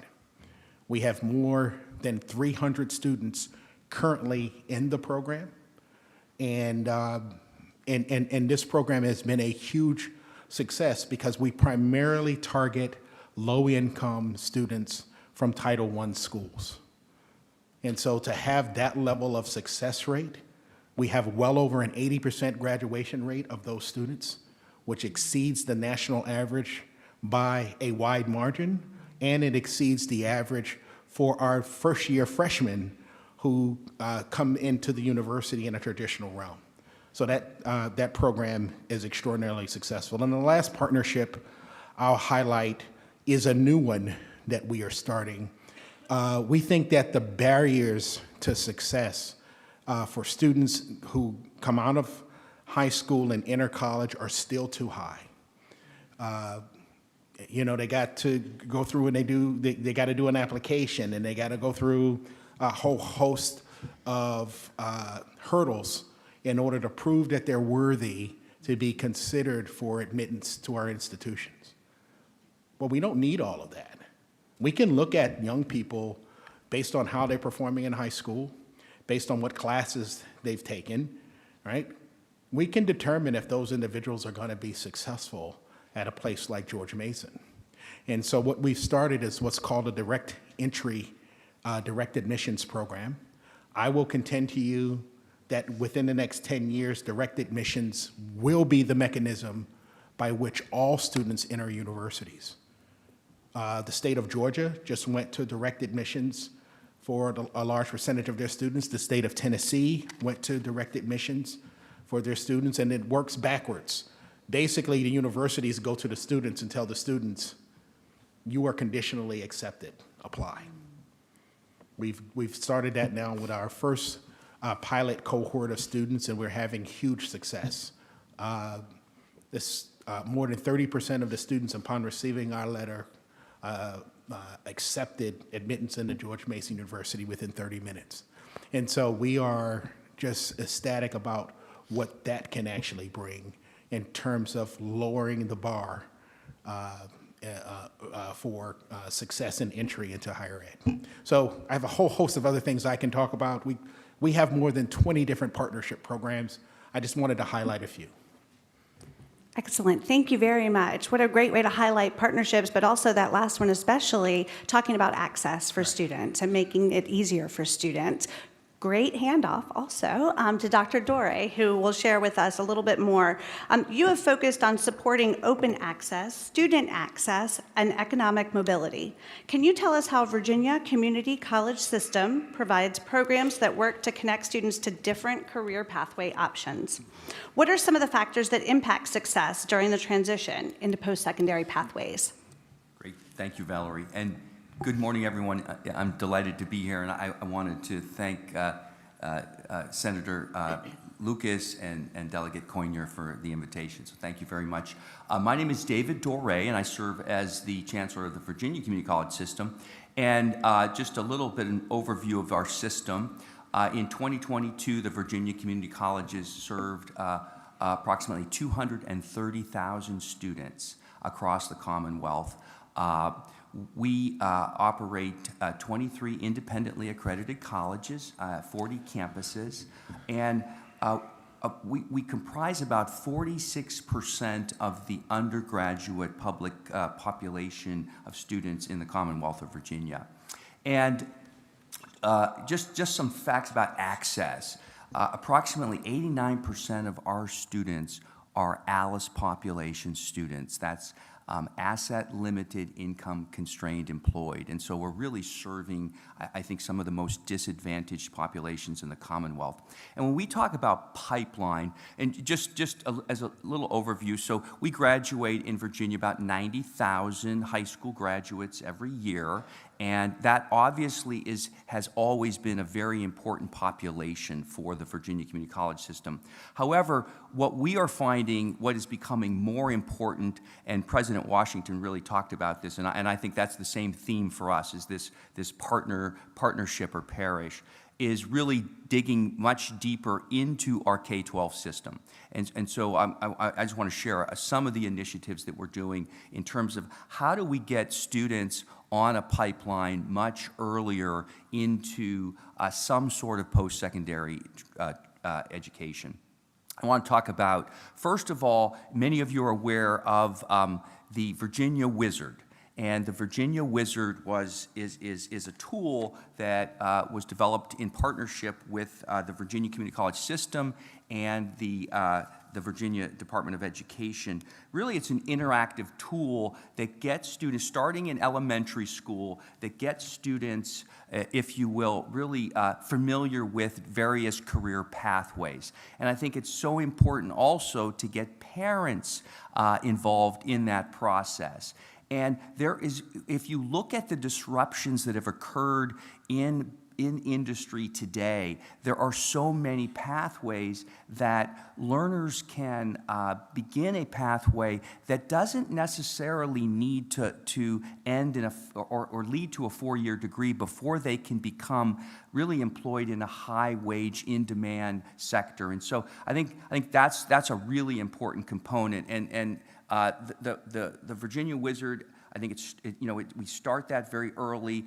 And then the other real big theme of ours, in addition to this notion of partnership, is, well, I like to say blurring the lines. You know, and I know that Delegate Coynier, you have a son who is, I'm so impressed when I was talking with Delegate Coynier. Her son actually finished high school at 16 and is now studying at Bright Point Community College. And so how do we then, you know, blur these lines, these artificial, if you will, segments? And I think we have to do that across the board in terms of getting more K-12 students into a pipeline of a post-secondary credential earlier, right? And again, that doesn't necessarily mean that that is a leading to a 4-year degree. It could be a career and technical pathway, and I'll talk a little bit about some of the things we're doing in that area. So I think the education piece is just so important. And how do we educate parents and students about these pathways where we have tremendous gaps in talent? Healthcare, and I'll talk a little bit about the Blue Ridge partnership that we're doing in healthcare. So I think that's a really big piece, is how do we blur the lines? I think the most important thing, whether this is an adult or particularly a K-12 student who is a first-generation student, we've got to get them on our campus. And that's why I'm so excited about these programs that get our students on a college campus as early as possible. They get to see the opportunities. So I think education is one.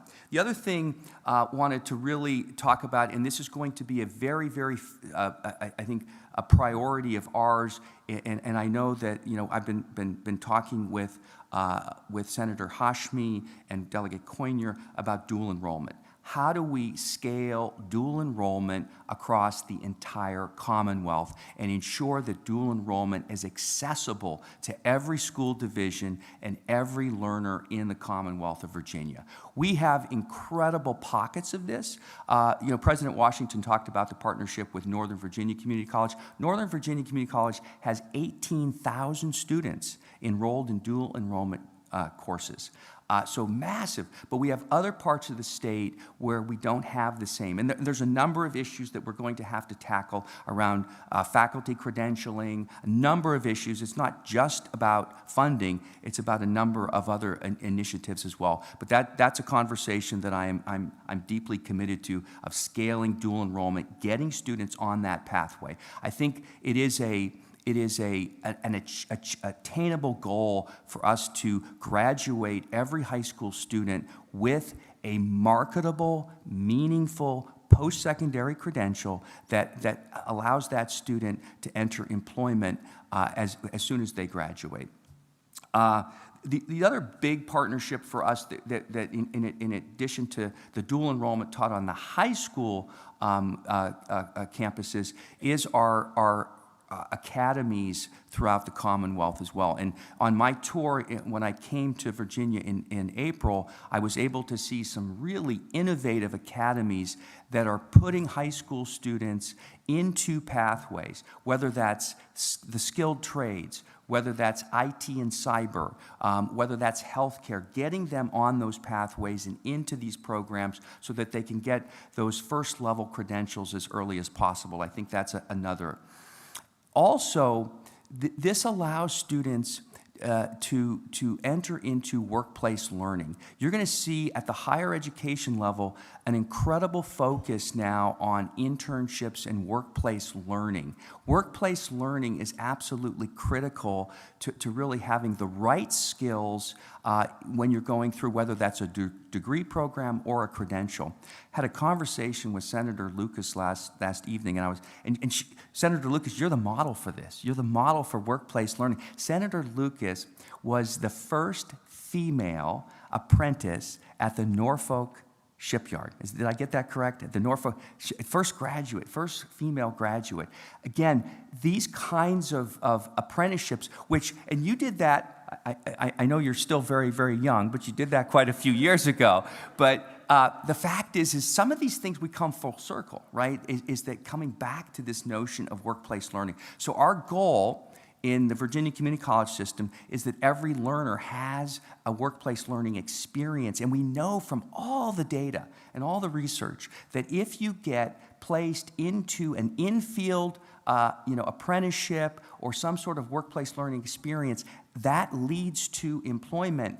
The other important component about that is that in the Virginia Community College system, over 80% of our learners stay and live and work in the Commonwealth of Virginia. And so to get them employed into a high-wage position as early as possible, I think is really important. And then, finally, I think we need to all do a much better job in terms of that partnership, right? And so, we have career coaches in our high schools. I would like to ask for the kind of funding that we could have these career coaches. Right now, we have them at about 180 high schools. And if we could have the dollars to get these career coaches into every single high school to get them on some path of post-secondary credential as soon as possible. Strata Institute. Stephen Moray, who is the former head of VEDP, in their pillars, in terms of what Strata says is their key pillars in their strategic plan, this notion of career coaching and counseling is one of the fundamental pillars, and that is most important.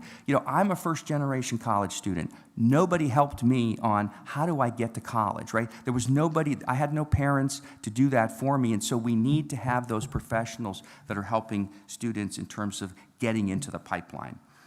Finally, I just want to say that what we're doing in the community college system is focusing also more on these sector partnerships. So I just held a healthcare summit last week, brought together all of the healthcare institutions, CEOs, many of the CEOs, and then the Virginia community colleges. How do we deepen the partnership to deal with these talent gaps in the Commonwealth of Virginia?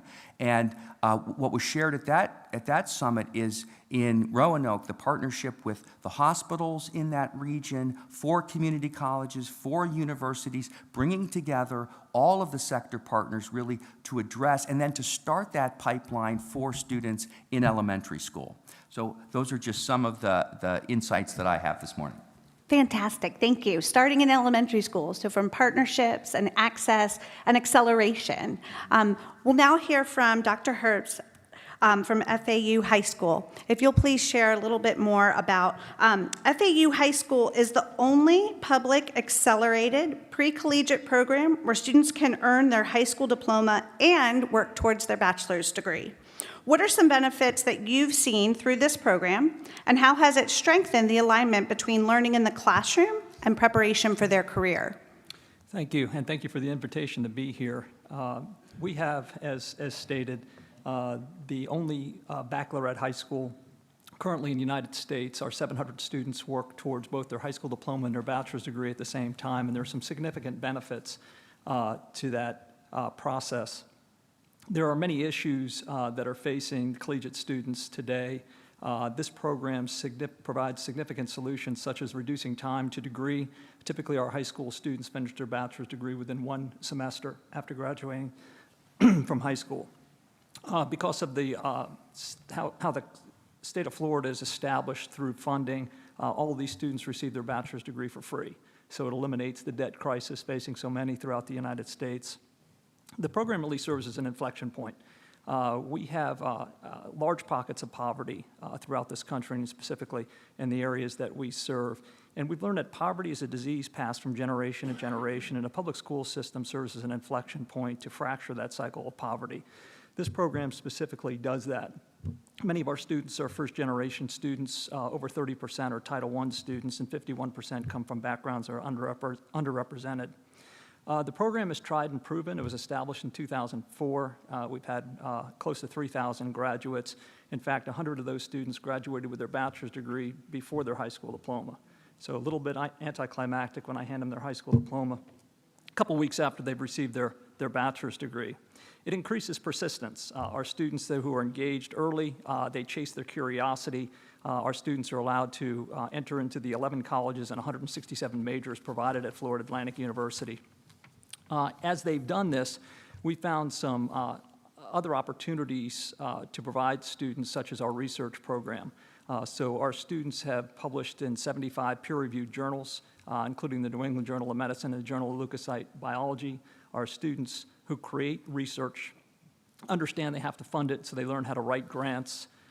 They present at both conferences and symposia. Their work has been cited 1,400 times around the world, and they've received 6 patents for their work, including in the biomed space. One of our students created a shark bandage using the denticles of a shark that proves to be antimicrobial. So real work providing real solutions for the issues facing the country. Our students are recognized in a variety of different ways. Because of the programs we set up in the summer of their 8th grade year, approximately 30% of each graduating class are recognized by the National Merit Corporation.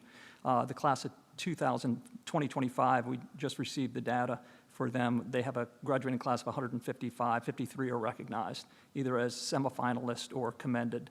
One of the other recognitions our students received is the Goldwater Scholars. The Goldwater Scholarship is 37 years old, and it's never been won by a high school student. Last year and the year before, 2 of our high school students were given that recognition. We really work on hands-on.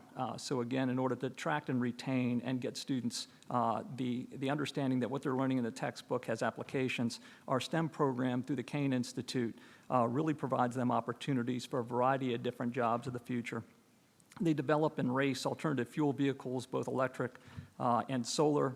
We have a robust underwater robotics program sponsored by the Department of Naval Research. Our students are also very involved in drones, which helps out a few of our partnerships, including FPL, the largest energy provider in the state of Florida. Our students are trained to use those drones to inspect thousands of miles of power lines, underwater robotics and nuclear plants, and a variety of other structures that the energy company maintains. We have some robust partnerships, heard a little bit about that today, and they're critically important to our students' growth. One of those partnerships is with the Max Planck Institute. It's the largest privately held neuroscience institute in the world. Our students have the opportunity to sit side by side with Nobel Prize winners and learn what big and significant research looks like. Big data is a key component of this program, so when we talk about the ability for the student to know and understand and use data, they use a variety of different programs such as MATLAB, Python, R, and these discoveries, again, are published. We also have a great relationship with Scripps. This is more of a bench-to-bedside relationship relative to research, solving real-world problems. It gives students the opportunity to sit on a bench with a professor and a researcher and learn firsthand. This all leads to jobs of the future. So we always continue to talk about the kindergarten-ready college student. Our students have been able to prove themselves, so our medical school has reserved 4 spots for them each year. Students who receive National Merit Scholar status and have the requisite score on the MCAT have a seat reserved there. Other colleges on our campus participate in the same pipeline, including our nursing school. They focus on bioengineering. We also have a significant program called Science Through Art, where our students are able to use what they've learned in the classroom in the field of art. I was taken back by the number of artists hired by both Google and Apple as they create new products. Our students are focused on engineering, and as I stated, big data. They also know and understand that this is a competitive world, so we push them into competitions as much as we possibly can, not only basic competitions that you would see from K through 12, but also the International Science and Engineering Fair, Sea-Perch, MATE, drones, undergraduate research, et cetera. The skills they learn are critically important. They learn how to build engineering books, poster presentations, and it impacts the university in a significant way. In Florida, our universities are measured. That's how they receive their funding. So this program provides top 10% students, STEM degrees, graduating in 4 years or less, and 100% job placement. And lastly, I would just say it doesn't start here. The continuum of K-8 education is critically important, and it has been mentioned here a couple of times. We also have a K-8 program. It's ranked 3 in the nation, and our middle school is ranked 5 in the nation. And in many ways, it follows the form and function of our high school. So our kids perform significantly well. It's a testament to our staff. We have phenomenal teachers who work hard each and every day. Our students double the state scores in every measure, whether it's the curricular measure or underrepresented students. So the work that's being done has a significant impact. And lastly, we work hard to train teachers throughout the state. So the Stiles-Nicholson STEM Teacher Academy has trained well in excess of 2,000 teachers in science and mathematics, and those are associated with competitions as well. So I would leave you with this. Innovative programs like the ones we've heard today make a significant impact in the lives of kids and provide real-world solutions to pipelining students to the jobs of the future. Thank you very much. So from partnerships and access to application and seeing it work in other places, we will now transition to Q&A. And so if you want to give me the sign or come off mute, maybe you don't have to do two things at once, and we'll start with that. Thank you so much. Thank you. Well, that was very intimidating. I'm really glad that we stole from FAU, our current president at Radford University, so we can start to steal some of that down in Southwest Virginia. So I appreciate that, and really, no, kudos to you all. The first baccalaureate high school is how you dubbed it. We had, I'd love to hear from any of the three of you. There's a newer initiative called Virginia Learning here that produced a report around what's called durable skills. And sometimes we used to call these things soft skills, but when we've polled industries, we found that the top need is we're missing the technical skills, but right behind that is the soft skills. And this comprehensive report talked about a number of what we call durable skills that really are lasting in a lot of different ways. So I'd love to hear any thoughts that you all have as far as, beyond maybe that first job offer or getting them in that first placement, those durable skills that ensure that they can last and limit the turnover that industry is so worried about.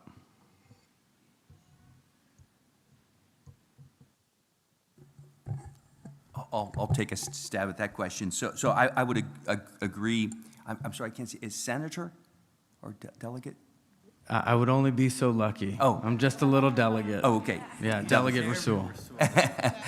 Yes, That's right. So I think, I love your comment. One of the things we always like to say is there's nothing soft about those skills, right? Those are really, and I like to use the word 21st century skills. So I'll just give an example of, I think, how important those 21st century skills. So when we're developing which many of you are very familiar with the Workforce Credential Grant and our Fast Forward program, embedded in each of those Fast Forward programs are what we call those 21st century skills to ensure that those learners do not just have the technical skill, whether that's, a pole line worker or whether that's a CNA, but that they need those 21st century skills in terms of, people skills and teamwork and working with a team and so forth. The other interesting thing, and I think this comes back to the workplace learning experience, is this notion, and this is something that we get from almost every sector. And I'll use the healthcare sector as an example. And we heard last night about this whole teacher, that people, they leave the profession so quickly. The nurses, right? Those nurses that come out with a bachelor's degree, losing the profession. What I've heard from employers over and over again is resiliency, is that they're asking for us to teach resiliency. And I think that's really what ties in with this notion of workplace learning that you actually have to be, a lot of these jobs, particularly in the healthcare sector, there is no virtual anything, right? I mean, at the bedside, somebody's got to be there to take care of those 5 patients 24/7. And so I think resiliency is another piece that we're trying to embed into all of these programs as well. And that's why I really commend these apprenticeship programs that really allow an employer and allow a learner to understand the rigors of that position. In the healthcare sector, we know that that pathway from a CNA to an LPN to an RN, those RNs that have gone through that pathway are probably the most prepared RNs for the kinds of patients. Number one, they generally look like our patients, and they have the resiliency to stay on the job, as opposed to some of the BSNs who have necessarily maybe never really had that experience until they're doing their clinical rotations.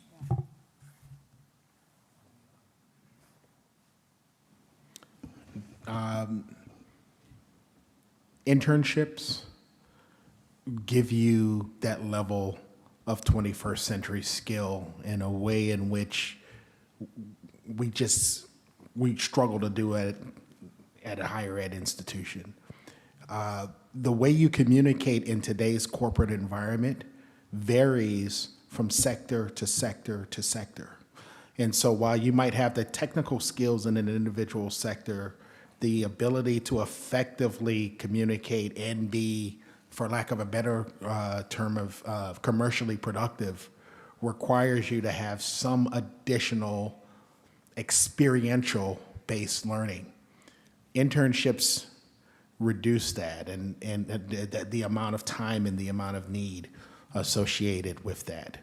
The second answer to your question that I will give is that, look, I'm an engineer by training, okay?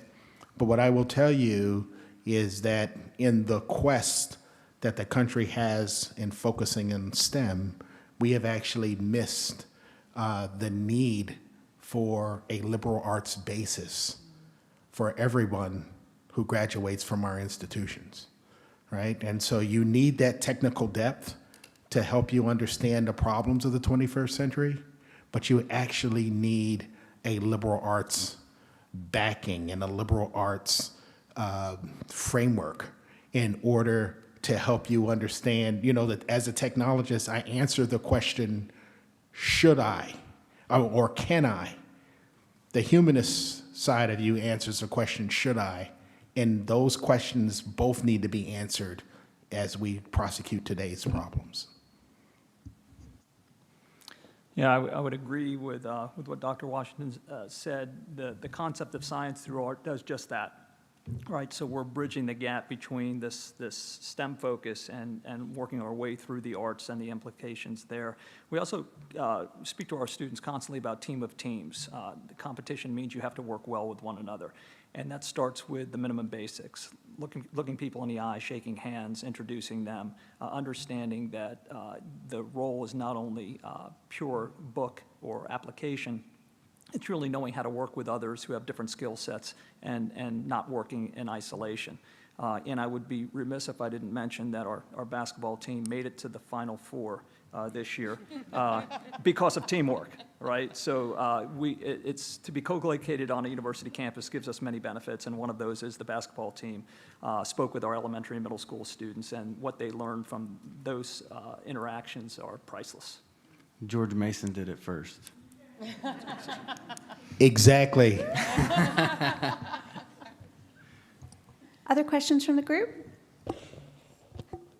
Well, I want to thank all three of our panelists for highlighting some exceptional work that's being done, not just here in Virginia, but obviously in Florida as well. Very impressive. I am just personally so gratified to hear all three of our speakers reiterate the idea that education is not simply training for careers, not simply a way to get people ready for the workforce, but that it is really a humanistic endeavor, and that we have a fundamental and core responsibility to make sure that our students are getting the full breadth of learning and opportunities that is available to them. Thank you so much for reiterating the value of a strong liberal arts program, which really cultivates not just skills and talents, but cultivates mind and soul.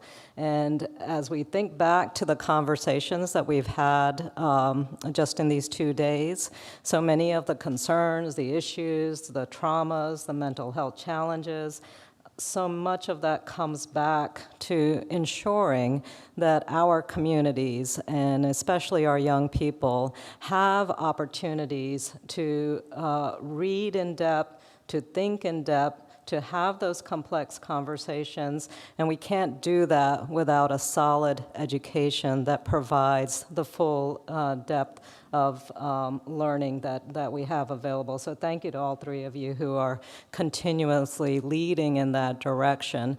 Do I have a question for you? I'm not sure I do, but I just wanted to thank you all for continuing to highlight the ways in which our responsibility is not just towards preparing technical workers or workers in all of these different industries, but really giving lifelong learning opportunities. Dr. Dore, I think you highlighted the ways in which stackable credentials has played such a powerful role in our VCCS model, and I think we see that all across the full continuum of education. So thank you to all three of you. Thank you, Senator Hashmi. Delegate Simons? So I was on the school board when we passed the profile of the graduate, and we started to really encourage these work experiences for our students. And I asked around, and I remember one of our biggest companies in Newport News, I will not name names, only had 4 slots. And we have a class of like a couple thousand students that need these experiences. So my question to you all is, how do we incentivize especially major employers in the technology sector, how do we incentivize them to actually take enough of our students and give them those hands-on experiences? What do we need to do to get them more involved in helping our students? I think you have to point them back to the data. At some point, they will come to you. You bring a group of corporate individuals in the room, they'll come to you and they will say, well, we can't find enough employees. And the answer to that question from the perspective of Virginia institutions is that Virginia is a net producer of talent. We actually produce more graduates in this state than we actually consume relative to those graduates getting jobs. Those students leave the state and they go elsewhere. So if the companies can't find people and we're producing talent that's leaving the state, the answer is what gives? What's the issue? The primary disconnect comes down to experience. If you look and you really query these corporate types and start to ask them, what is it you really want? Well, they want graduates in certain majors with certain amounts of time of experience. And that's where the problem tends to lie. Well, one of the ways in which they can circumvent that is by offering more internships, is by increasing the number. The number of internships should be on the order of the number of jobs they want to place in the future. So if you're going to hire 1,000 people over the next 5 years, you should have 1,000 internships in your quiver now so that you are training enough talent in order to meet your individual need as you are moving forward. And go. We work hard at awareness, so most of our programs have an associated business roundtable. So we target C-suite in the environment they work in, those who work directly with the hiring of students, also pipelining students. We have school tours constantly, bringing in the business community into the school to show them exactly the capabilities of what our students and the outcomes that they have. And then we also invite them to judge competitions to see firsthand the outcomes of the work that they do, so that intentional push out and pull in serves us well. And Delegate Simmons, I would, speaking from the community college perspective, first I would agree that there are not enough placements, and to President Washington's, I think we just need to really do a better job of showing the data and then incentivizing in some way these paid And that is so important for the community college learners that those internships are paid. Because our students, I gave you that statistic, they are asset limited, income constrained, employed. And so what they're doing is they're putting together, 2 to 3 jobs at, DoorDash or Arby's, as opposed to being in field. And I can show lots and lots of data of the success for the employer and the learner in terms of getting them in field and having that experience. And we have a problem with maintaining and retaining talent, and these apprenticeship and internship opportunities, I think, help retain talent in the Commonwealth of Virginia that doesn't leave. So anything that we can have a conversation to begin to incentivize paid internship and apprenticeship experiences I think is a win-win. Thank you. Yes, Delegate Coiner, we're closing on the end of our session, so this will be our last question. Thank you. Thank you. My question, after being exhausted from listening to Superintendent Herbst at the caliber of students, thinking about outside of Florida in your school, what do you think are the things that other states like Virginia should be thinking about if we wanted to look at a model? One, it's very appealing because of the affordability for students, right? Like I have one child who I've invested in community college, and I think it's a good investment, but we know a lot of parents struggle even with that investment. But then also thinking about the time, right? We've really shifted away from thinking about everybody in school for a very long time to trying to get people out sooner. And thinking about in Virginia, what do you see, lessons you've learned from Florida, if another state wanted to try this? What are the initial frameworks of discussions with universities in the state that need to take place? So laboratory schools are a great construct to do that. We're a living laboratory. We're constantly pushing the boundaries of what public education typically would look like, and we feel like we have significant support in doing that. So the partnerships that are formed through this process are critical. If not for our legislature, we would not exist. So we are one of 4 legislatively created laboratory schools in the state of Florida, but we do so much more. So everything we do, we push out to school districts. Prior to my role here, I worked for the Broward County School District, which is the 6th largest in the United States, and saw firsthand as a regional superintendent just how desperate the needs are. So this is an inflection point where it can be spread, which is what we do in the state of Florida and elsewhere and several other states. Spread is one of the many solutions that could provide students who typically are first-generation students, students of poverty and opportunity to really excel, whereas they're in these very large high schools. And in Florida, it's not strange to have a high school of 5,000 to 6,000 students. So these very large high schools where unfortunately they're lost. So this gives them an opportunity to have another track or another opportunity to get into, collapse the time to degree, and get into the fields that they're curious about, that they want to work towards. So it's no longer seat time served. It's about the opportunity to experience and to take those skills that they have learned and put them to work almost immediately. Our lab school concept with Northern Virginia Community College and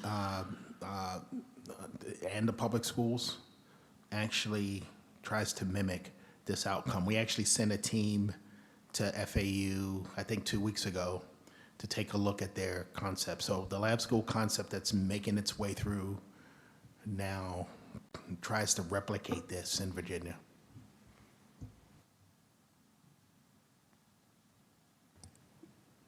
Well, maybe on our theme of partnership and accessibility and acceleration, you guys are ahead of schedule. We can take one more question. I really appreciate all of the engagement, too. Yes? Yes, please. Thank you. I'd certainly like to applaud each of our presenters today and thank them for the information that was imparted, and it gave us a lot of insight into what's going on, not just in Commonwealth of Virginia, but across the nation. Just one question, but also wanted to share something. So, and this is just talking and keeping with the information about the pipeline and making sure that you're creating a pipeline in elementary school and moving it forward. My 8-year-old granddaughter came home one day, and I just want you all to know that I only talk about the AKAs and George Mason University, first of all, and said that she was going to Howard University, and that she wanted to be a Delta. So I just, wanted to be a Delta. I just wanted to keep some friends when I leave out of here. And she was she was excited that day. And so we wanted to know, what are you talking, where did you get that information? And she had the conversation with one of her friends in school whose mom went to Howard University and who's a Delta. And so to see the excitement and the gleam in her eyes at that early age, and so it works. And so we need to start a lot earlier than we're doing in terms of trying to help young people to understand the opportunities that are available to them, and in particular for higher ed. And then the second thing that I wanted to talk about is as you shared about the pipeline.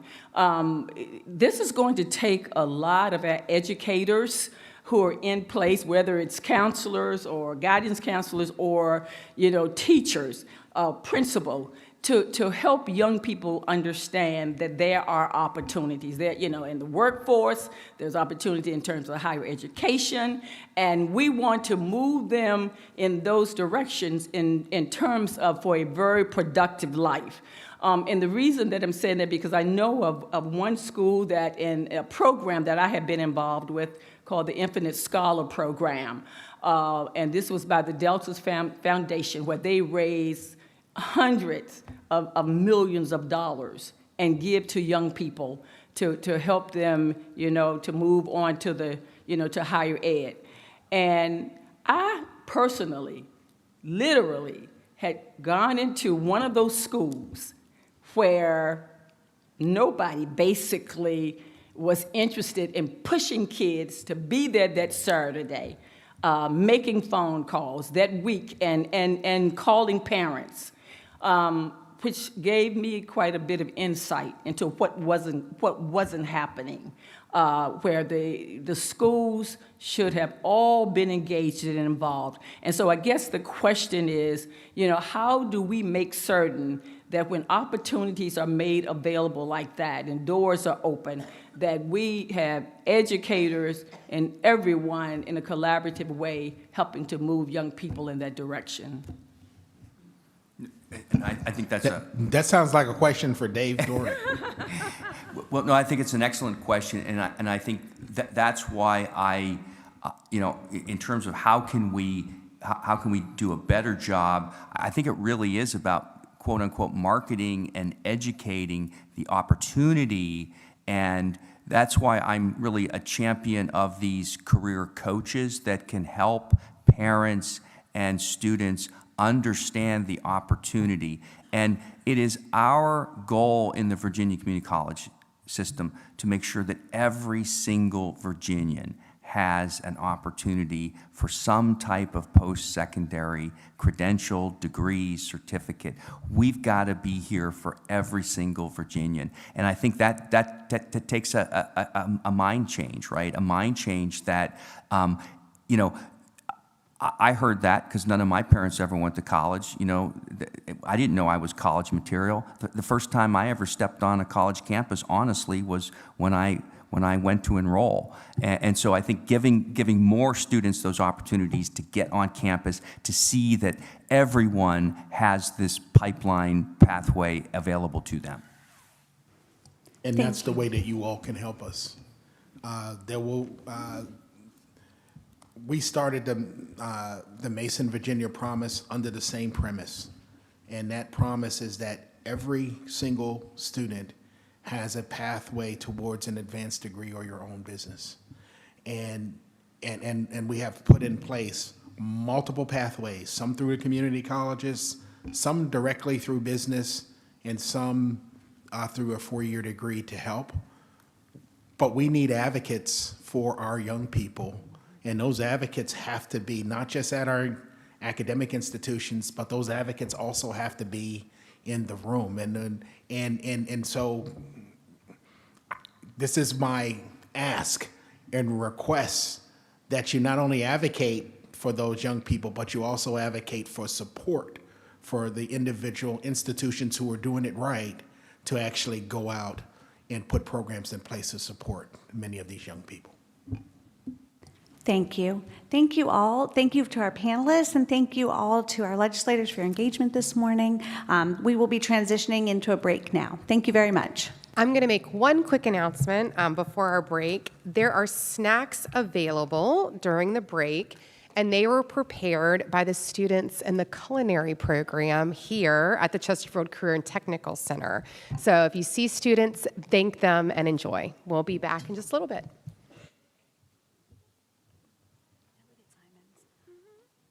Great to see you again. Good to see you. Thank you for welcoming us. And I apologize. I felt like my back was to you. So I apologize for that. Has it been a great event again this year? Yeah, Good. it always is. Good. Very Yes. stimulating. It's just, the frustrating part is when we really don't have good solutions to some of these things. Like, honestly, this issue of workforce opportunities and internships, it's just, business just doesn't want to do it. They just don't want to do it. It's a lot of work to mentor a young person. Yep. It's an insurance risk in a lot of our advanced manufacturing environment. Like, they just don't want to do it. So it's very frustrating. I hear you. Well, thank you so much. Have a good one. Yes. Thank you, Lexi.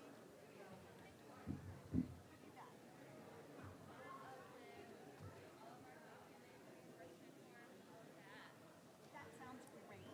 I appreciate it.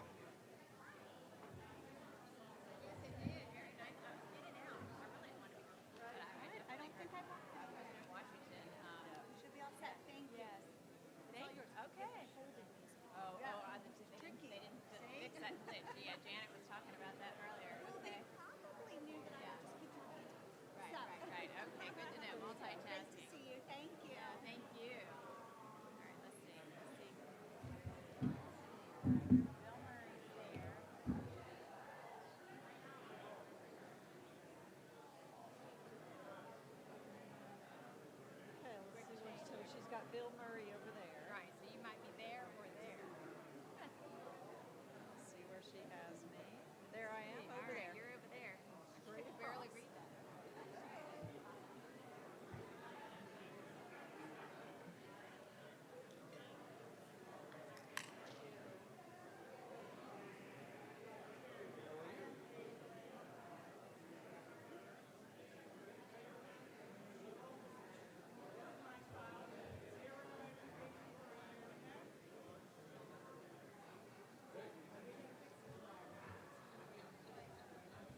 We're going to get started with the next session in 2 minutes.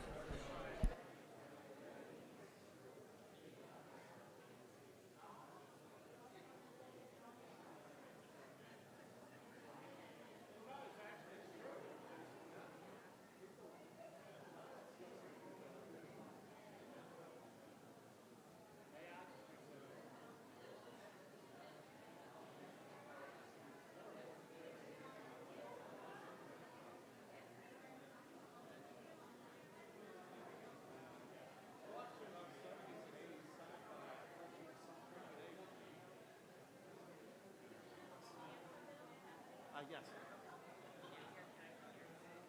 How's Jean doing? Doing good. Thanks for asking. Yeah, she been traveling or? Some.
If everyone will please take their seats, we're going to go ahead and get started with our next session.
You know what?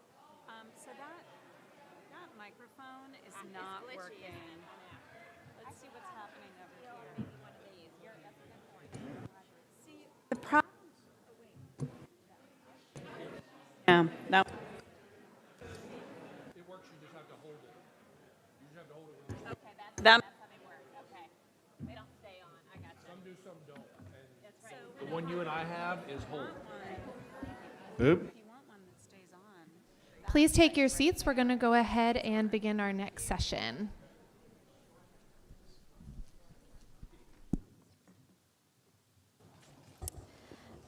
Well, good afternoon to everyone again, and thank you for staying with us for this very important next panel discussion.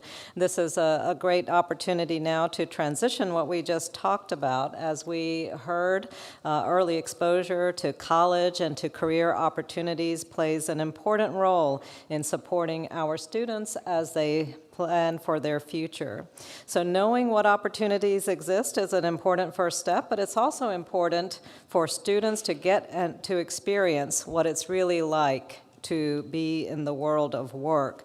And that's where internships and work-based learning opportunities can really help students to gain those hands-on experiences that are necessary to inform their future plans. And in 2020, the Virginia Chamber Foundation and the State Council of Higher Education for Virginia partnered together to form the Virginia Talent and Opportunity Partnership, or VTOP as we call it. And this partnership connects Virginia businesses that have work-based learning opportunities to Virginia students through our higher education institutions. And today we are going to hear from university presidents and business leaders on the priorities of VTOP and how it supports students, schools, and employers. And leading this conversation will be Secretary Laura Worley-Novy, Senior Vice President of State Government Relations at McGuire Woods Consulting, and Secretary Novy will introduce our conversation and our panelists. Thank you so much, Secretary Novy, for joining us today. Well, thank you, Senator Hashmi, for the introduction and the opening to the session. I'm really excited about this session for many reasons. One is I think we've got great panelists today that are going to give you some great information on things that they're doing at their institutions and their companies. As Senator Hashmi mentioned, I'm Laura Novy with McGuire Woods Consulting, and this is also a particularly important issue to me as I have 3 children, one of which who is seeking an internship right now, and so I find this a very personal topic. But I also want to give, before we get started, just a quick shout out and commercial for the issue brief document that many of you received as you came in, and also you received a QR code.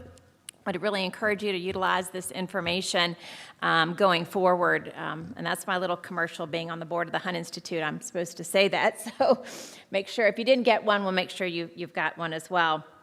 In 2023, Virginia ranked as the 2nd best state for business according to CNBC. This ranking is derived from points achieved in areas including workforce, infrastructure, economy, health, cost of doing business, and tech and innovation. We received the most points in the workforce category. In addition to measuring each state's concentration of STEM workers and the percentage of workers with college degrees, CNBC also considers workers with associate degrees and industry-recognized certificates. They look at states are most attractive in attracting all talents, all levels of talent, considering the net migration of educated workers to each state. And I think the last panel really set us nicely up for this conversation, and we'll probably touch on some of those same points and questions that were asked. I really believe that Virginia has been a leader when you look at degree attainment and the goal of 100,000 degrees in the Code of Virginia, as well as the credential goal that we have.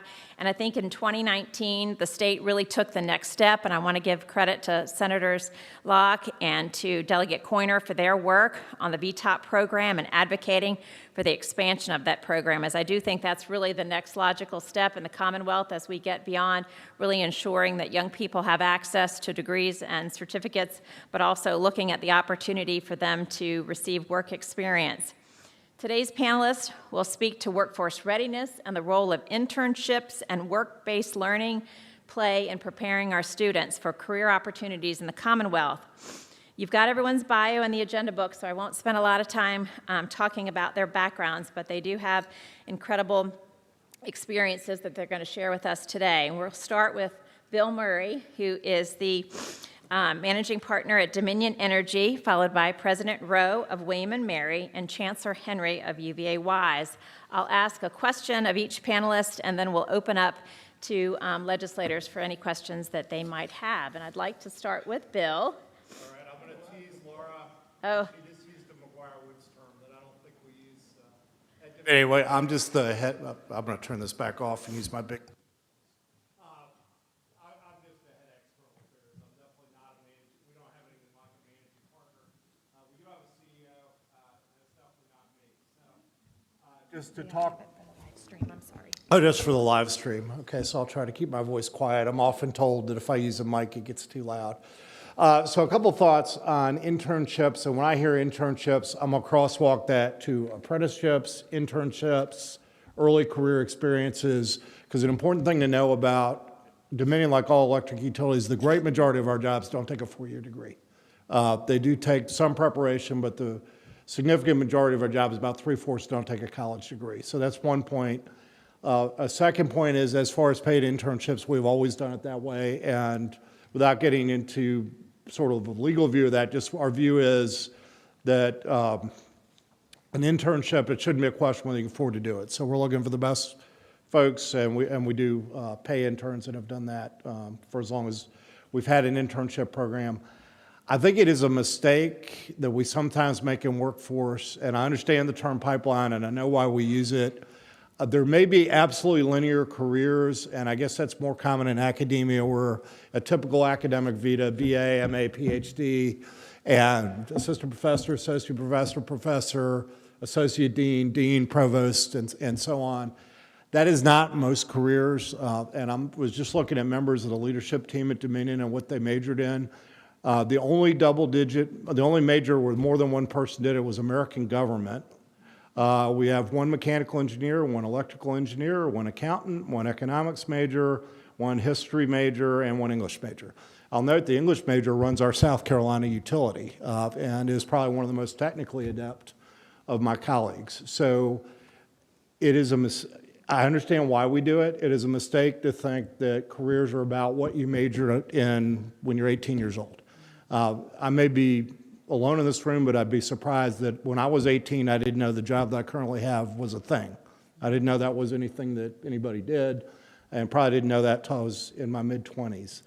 The other thing I will say about workforce and interns in particular, and this will be a counterintuitive example, and it may be unique to me. In my view, some of the least successful interns are the kids who've had perfect grades their entire career, because their entire life has been about pleasing adults, being risk-averse, and if they get a B+, their life is over. And that is not how the workplace works. That's particularly not how it works when you're a new employee, where by nature you're supposed to make mistakes, which is how you learn, and you have a leadership structure to prevent those mistakes from having undue consequences to the organization. So I've always thought we made a terrible mistake in education when we started letting people get a GPA beyond perfect, because it set up an unrealistic expectation of how the world works. And maybe it just reflects that I was a bad student and never contemplated having perfect grades. I do think that the great thing about early career experiences is you never know what you're going to be good at or what you ought to try. With liberal arts majors at an electric utility, and here I am turning to jobs that take a college degree, the typical kind of thing you would do is to be a designer, which is a technical role, helping design electric circuits. Most of the people doing that are not engineers. Engineers are doing different roles within the organization, and the best sort of colleagues I have at a senior level started often as designers because they understand how the electric system worked. Now, it can be awkward. Some of you know Junius Williams. I was with him at a business owned by the mayor of Norfolk once, who was complaining about how his service didn't work well, and Junius told me on the way out of the room, I think I designed that in 1975. We did the best we could at the time. But nonetheless, early career experiences, absolutely important. Paying interns, absolutely important. But I just would caution, don't think of this as a linear progression. In particular, we make a mistake when we tell kids, okay, if you don't take algebra by 7th grade, it's over, you'll never be fill in the blank. Or if you get a B+, your life's over, and you may as well start working on your fast food applications. The great thing about the United States, this is probably our core strength. We don't just have second acts, we have third acts, fourth acts, fifth acts. And again, this may be something that the perspective of a sub-average student. Well, thank you, Bill. I think you've given us a very practical view of internships and also, I think, set us up very nicely in talking about the value of a liberal arts education. I'd like to turn to President Rowe.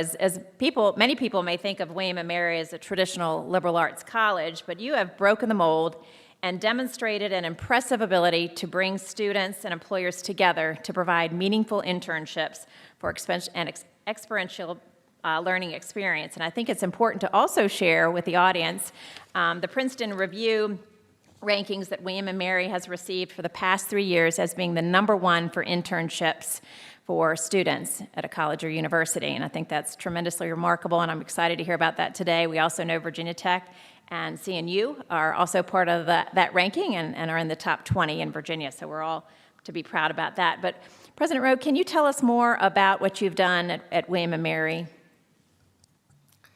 Yes, thanks so much. And I just want to underscore again, #1 for internships for all public universities in this country for 3 years running. Yeah. So I thought I'd pick up where Mr. Murray just left off by saying that English majors rule, and that's all I need to say. No, I thought I'd pick up for where he left off by saying what higher ed in Virginia has committed to, why it is so important, and then how we've gotten to where we are at William & Mary, very briefly to open up the conversation. So it's important to know that every single public college and university in Virginia has committed over the last 3 years to guaranteeing a paid or funded internship or apprenticeship for every student without extending time to degree. So I'm picking up from the last panel. You heard from the Chancellor, you heard from President Washington, you'll hear from my wonderful colleague, Donna Henry. Every university and college has committed to this, and I don't know of a time when all of the institutions have come together with such clarity and focus around such an important commitment to our young people in the Commonwealth. We've done this. Why? I can think 4 reasons very, very quickly. One is that exactly what Mr. Murray said. The pace of change is so rapid in every industry that we need to help our students, while they're learning, understand the workplace in a way that many of us teaching don't. And we need to prepare them for the thing that they're most good at a liberal arts and sciences institution, which is rapidly learning on the job in a continually changing professional environment. The truth of the workforce is going to be change. And so we're preparing them not to walk into something that's static, but something that's constantly changing, and learn what that is like. The second thing is that you can't aspire to what you can't envision. And so many of our students are not coming to college with the networks that will allow them to think about those rapidly changing jobs. They are first-gen students. They're students who are underrepresented. They're military students coming back for a degree. And this is true at a traditional liberal arts and sciences university in a way that it might not have been in the 80s or the 50s. So we know that when our students get exposure to different kinds of opportunities, they begin to think about what they might aspire to, and they learn that careers are nonlinear. They get confidence in their ability to say, here's the connection between what I'm learning in the classroom and what I want to do with it when I get my degree. So we think of ourselves at William & Mary as the best preparation for those kinds of changing workplaces, so long as we help our students stick the landing. That 6 months out, land in a job, understand where you might be wanting to pursue your passions.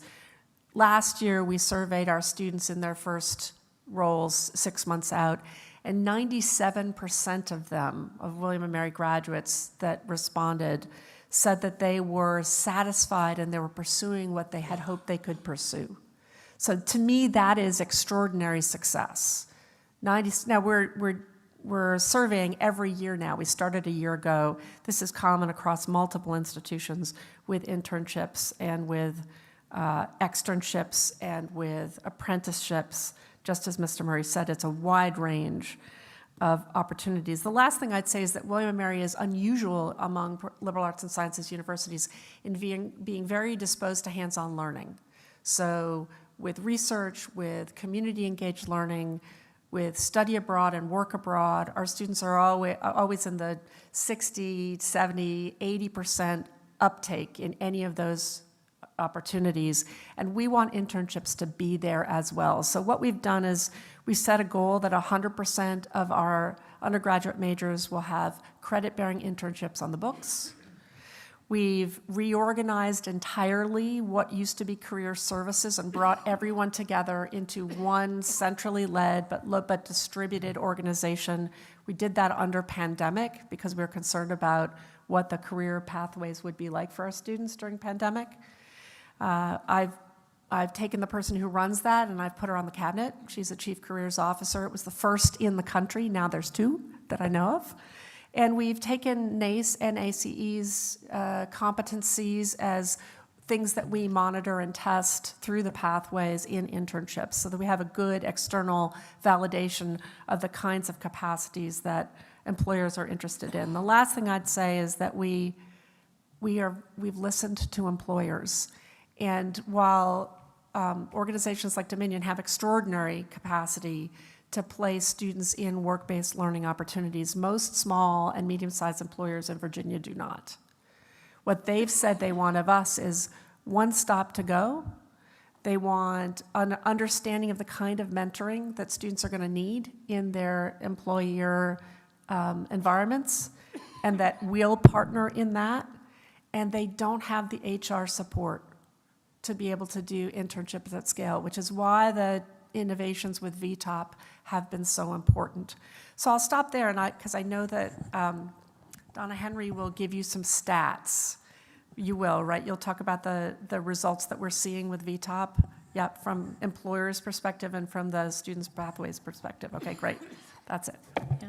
But thanks, President Rowe. I appreciate that, and I think it's really noteworthy that you've shared your formula for success, and we hope to come back to kind of dive into that a bit more. But I'd like to turn to Chancellor Henry and talk about the masterful job she's done in providing opportunities for UVA-Y students to have meaningful work-based learning opportunities. I hope you'll share with us this morning what you've been able to do in a rural area. I know that adds some particular challenges for you and your students, but you've done an incredible job at that, and I hope you'll share some of the opportunities that were created during COVID, which I know were particularly unique for your students. So thank you for being here.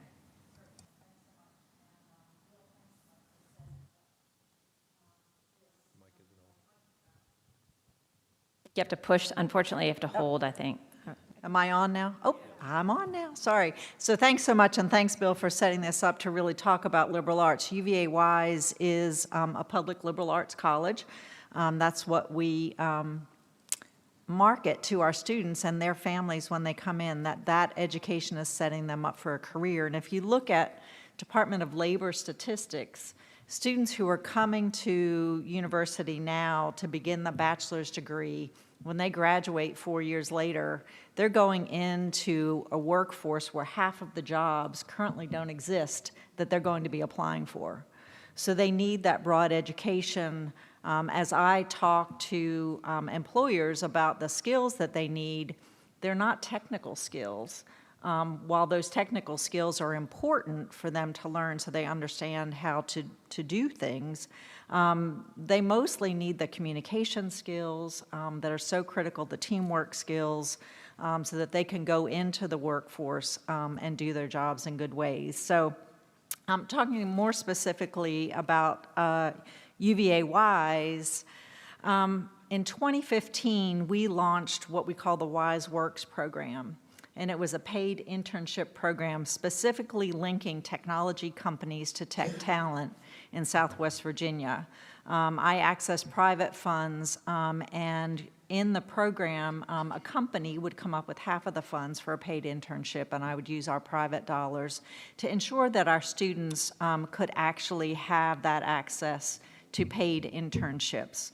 And a little bit of backstory to that is that the demographic profile of our students, whether they call Nova, Richmond, Tidewater, or Southwest Virginia home, is that they are predominantly first-generation students.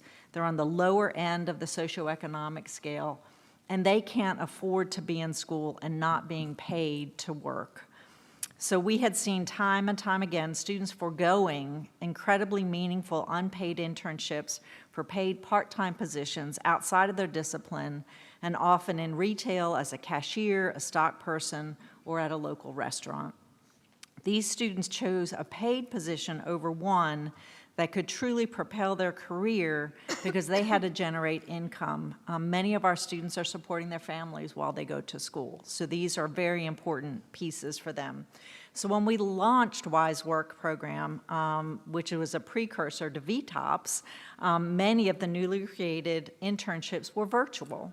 And that was a critical component for students in Southwest Virginia. We didn't have the opportunities for them to participate locally in their work. So we actually went to Northern Virginia, where there were many small and medium tech companies looking for interns, and began to create virtual opportunities for our students.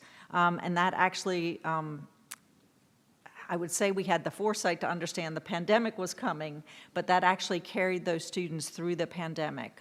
So our students continued to move into these paid internship opportunities through the pandemic, many of them working from home or coming in to use our internet resources so that they could continue their work. So, so it was an incredible opportunity, and it's something that we continue today. And then continuing in that, as part of our role in serving for the support organization for Go Virginia, we took that model of Wise Works and created the Southwest Virginia Talent Mobilization Initiative, which links small to mid-sized businesses who didn't have a website or an e-commerce site with a team of college students from multiple colleges across the region, including our community colleges, and faculty from these multiple colleges served as mentors. So then we actually got our students actively engaged with local businesses to help them set up websites to move forward. Some of our great partners for internships are Virginia Energy, Invest Southwest Virginia, locally, and then in Northern Virginia, we connected, as I said, to very many small businesses there. So I provide these examples as an illustration of how important the internships are, not just to students, but also to the businesses who are looking to develop their strong talent pipeline to get students to come into their programs. And then the data broadly across the Commonwealth of internships, the numbers say that if a student has a paid internship, it gets them the skills, and I think that the statistic is about 90 to 95% of those students are then hired into those careers.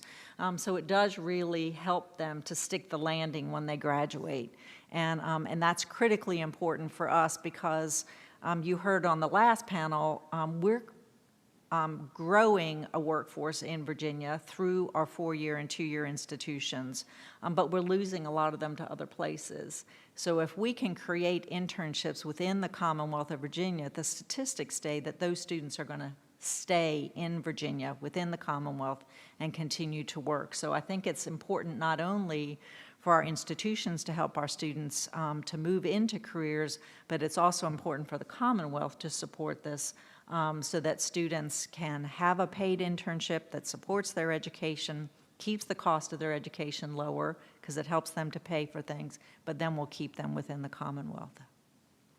Thanks, Chancellor Henry. I'm really glad that you were emphasizing also the need for paid internships because I think there is a misconception out there that just the experience is worthwhile, but so many of our students can't take advantage of those opportunities because they need to be earning to either take care of themselves or family members, and so that's really important. And I also love the creativity. I think hopefully everybody recognized the work and the effort it took you to find those opportunities for students, and I think that was a common theme at William and Mary as well, is that the presidents are out making these connections and demonstrating the value to the students as well as to the employers.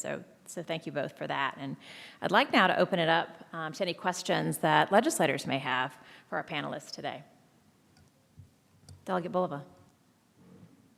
Yep, thank you very much, and thank you very much for the presentation. And it's interesting. I really thought about my first job and hadn't really thought about the fact that it was as a result of an internship that then led to a job. And ultimately, my career took lots of twists and turns, as Bill kind of pointed out. But it was that first experience developing that network, that professional network, that allowed me to take those twists and turns and develop as we went along. I guess the question is whether we can drill down a little bit more into what it will take for Virginia to take this concept, I guess, to the next level. Because I think of all the different things that we've talked about over the last 2 days, this is probably the most tangible. We tackled big things like mental health and social media this morning that we're not going to solve around this table today.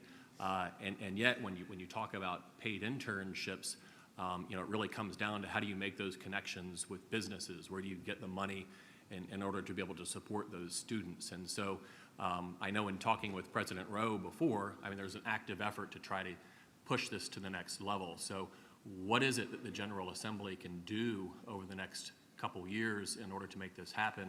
What are some of the things that we're doing that are holding you back that maybe we need to step out of your way?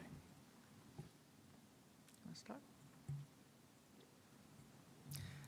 I'll pitch in, but I'm really interested in Bill's answer there. From a university standpoint, I'm looking to create a trio of things with an employer, and it's only the very large employers that can do this with me.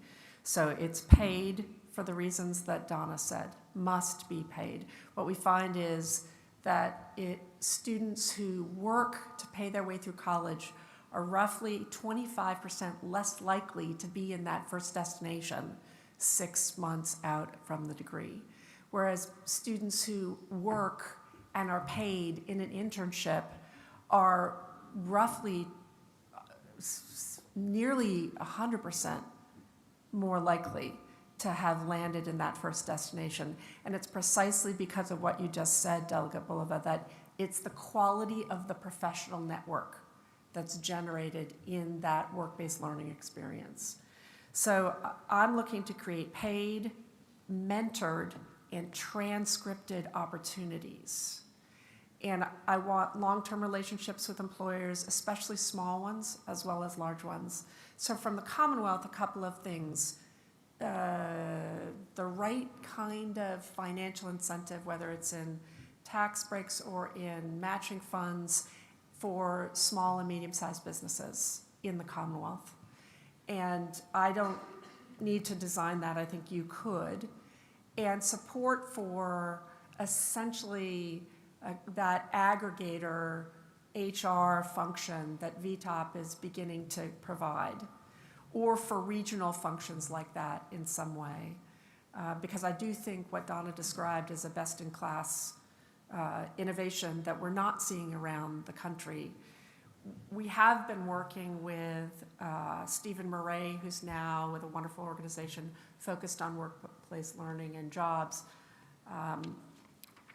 Strava. And what he has said is that Virginia is positioned to really claim the top place nationally. No one has worked out that handshake between an employer and a university at scale without extending time to degree. So there are great co-op programs out there, but those are 5- and 6-year programs. Think of that, not 4- or 2-year programs, which is what we're trying to establish here. So I'm interested in Bill's answer to the same question. Mine, I guess, so the older I get, I've background in public policy. I'm a rare case. I got a PhD in public policy. Every job I've ever had since then's got some public policy component. The older I get, the more mindful I am of some of the limits of public policy. Public policy is tremendously important, but there are limits to what it can do. And therefore, the answer I'm going to give is maybe not as aspirational as it could be, but because it's not very aspirational, maybe it's a little more doable. The minute you get your first job out of whether it's high school, college, community college, an apprenticeship, whatever it might be, the minute you sort of enter the workplace and stop being a full-time student, everything resets. All the numbers we talk about in education, GPA, SAT, ACT, SOL, all that goes out the window. And not just anybody in the room who's not in academia, who's over 35, you haven't been asked about your GPA or anything else like that in over a decade, and you're never going to be again. Because what people care about, this is just really honest, what you can do. They don't care what your numbers are. They care what you can actually do. And I have long thought, I realize we give the community colleges 4 or 5 different missions. I understand that. And so I'm not saying put this on the community college. The biggest thing the state can do is make it easy for a working adult to, if they have a derailer. I know somebody who would have been our CFO, had a good career, would have had an even better career if he could have given a 5-minute presentation. And that didn't require a degree or an MBA. It required a basic public speaking class. And I think that sometimes we make things harder than they need to be. The classic example is I am qualified to teach graduate school, but not high school government. So that's the classic example. Not going to get into that today. That's the chairs of the education committee's issue to deal with. But people have derailers, whether it's a basic statistics class, public administration class. I used to call this a reverse articulation agreement, then I realized I made it sound harder than it needed to be. We ironically have psychology as one of our top majors, one of our most challenging majors to place, and a behavioral health workforce challenge all at the same time. And it seems like maybe we could sync those up a little bit. So I guess my public policy idea would be make it easier for people who are in the workplace to fill in little gaps in skills. For example, I'll just use the example of an undergraduate psychology major to have the least frictionless path to actually working in behavioral health, where you have enormous workforce needs. Senator Favola. And if I just might add, so Chev has actually funded some grants through the VTOPS program or the Virginia Talent Opportunity Program. And UVA Wise, as we were wanting to expand our work with WiseWorks, applied for a grant and were awarded $250,000 to serve as the coordinating entity for Southwest Virginia. We're using our Go Virginia Region 1 footprint, which is PDCs 1, 2, and 3, to support that work. And this role has enabled us to hire an outreach coordinator who works under the direction of our Career and Planning Discovery Director, who happens to be, Catherine, a former William & Mary Career Services professional. So we are so pleased to have her in Southwest Virginia. She moved there last year and is loving it. But we've established relationships with employers throughout the broader region, and many of them are small to medium size. But VTOP, through the staffing agency secured by Chev, provides HR resources that we as an educational institution don't have the capacity to provide to large number of employers. So large employers can do this work. They've got the HR systems in place, but smaller employers don't. The funding for WiseWorks was limited, so VTOP provides the financial resources which enable us to continue to do the matching funds to grow the internships. And again, we're doing it for us, the community colleges, the other colleges and institutions in our region. And through our advisory committees, which help to shape our programs and curriculum, we're able to keep our content current by engaging employers, soliciting their input, and applying it to the skills, knowledge, and aptitudes that our students develop at their time at UVA Wise. We introduce internships and other forms of experiential learning to students from day one, when they come to the college, through their first year seminars, And our plan in the fall of 2024 is to require that every graduating student have an experiential learning experience during their time at UVA-Wise. And I think that's what Catherine said. All of the institutions are now saying, all of the public institutions are saying that we're going to require these of our students because we believe that that experience is crucial to their work. And so I would say that if we can continue to support the work through SHEV and VTOPS, to have these pieces in place to support our work, it will help us to grow this system faster. Just one simple answer as well, and it goes back to Delegate Simon's question in the prior session. What are the obstacles for employers? We've talked a little bit about small and medium-sized employers, but every employer I've talked to, regardless of size, wants to have one place to go.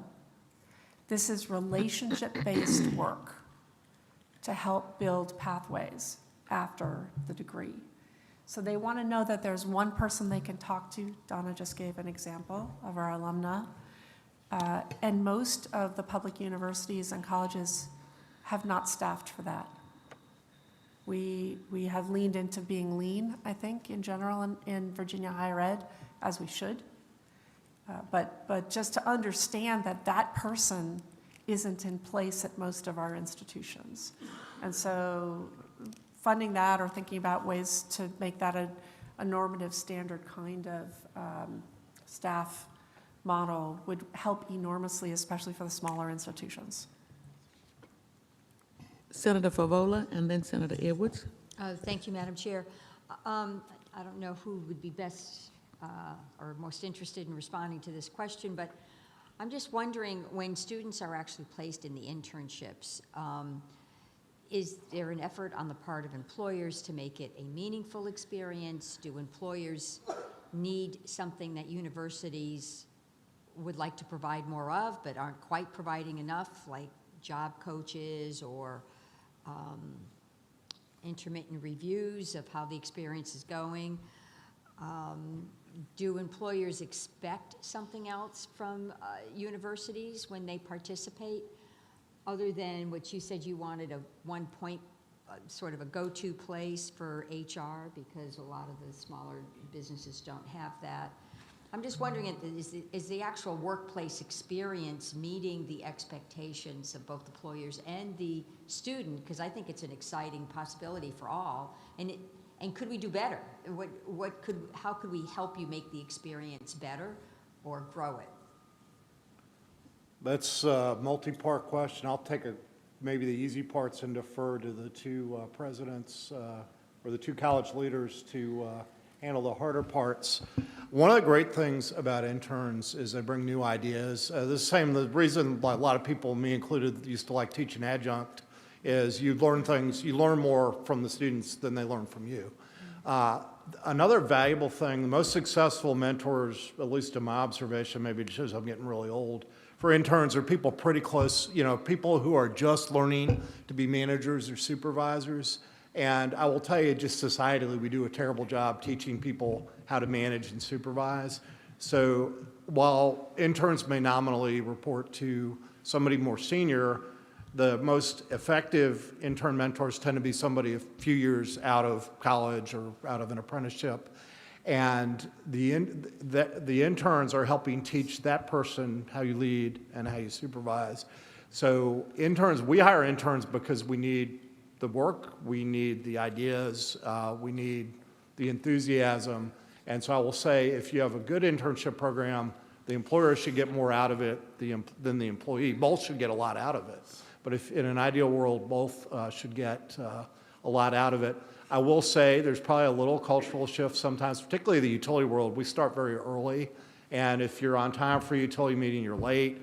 And some of that, there is a little friction at the start of every summer because that does not perfectly crosswalk from the academic experience. With that, I will yield to the academic leaders. I think one of the benefits of the HR system that SHEV has set up through the VTOPS program is for an employer to get the funds to take on a student intern, they have to go through, and Catherine President Rowe referred to the NACE standards. So there are some trainings that they go through so that they actually provide a good internship to the students. So it is sort of ramping up the expectations of the employer so that that internship is a quality internship that the student will benefit from as well as the employer, but then also gives us as institutions, particularly if we're granting credit, because we'd like them to be credit-based and paid internships, that the students are getting some of that knowledge base that we think that they need from the institution. I just add, it's really true. We're not talking about experiences we might have had of Xeroxing, right? The quality of the opportunities that we're seeing across many, many different professions is really high. And VTOP is creating that framework into which we can feed, we can say with employers, this is what we're expecting. I also think it goes two ways. So we're learning at William & Mary that there are fields where project-based work happens in sprints and projects with teams. And our curriculum is evolving in many areas towards that. Sometimes we'll have an employer come to William & Mary to run a sprint or a project. EY does that very regularly for us. It's incredibly exciting. So when there's a closer relationship that's of some longer standing with an employer, we can see a tighter loop between the curriculum itself as it evolves and what's happening in the classroom and what's happening at a workplace. And that's fantastic.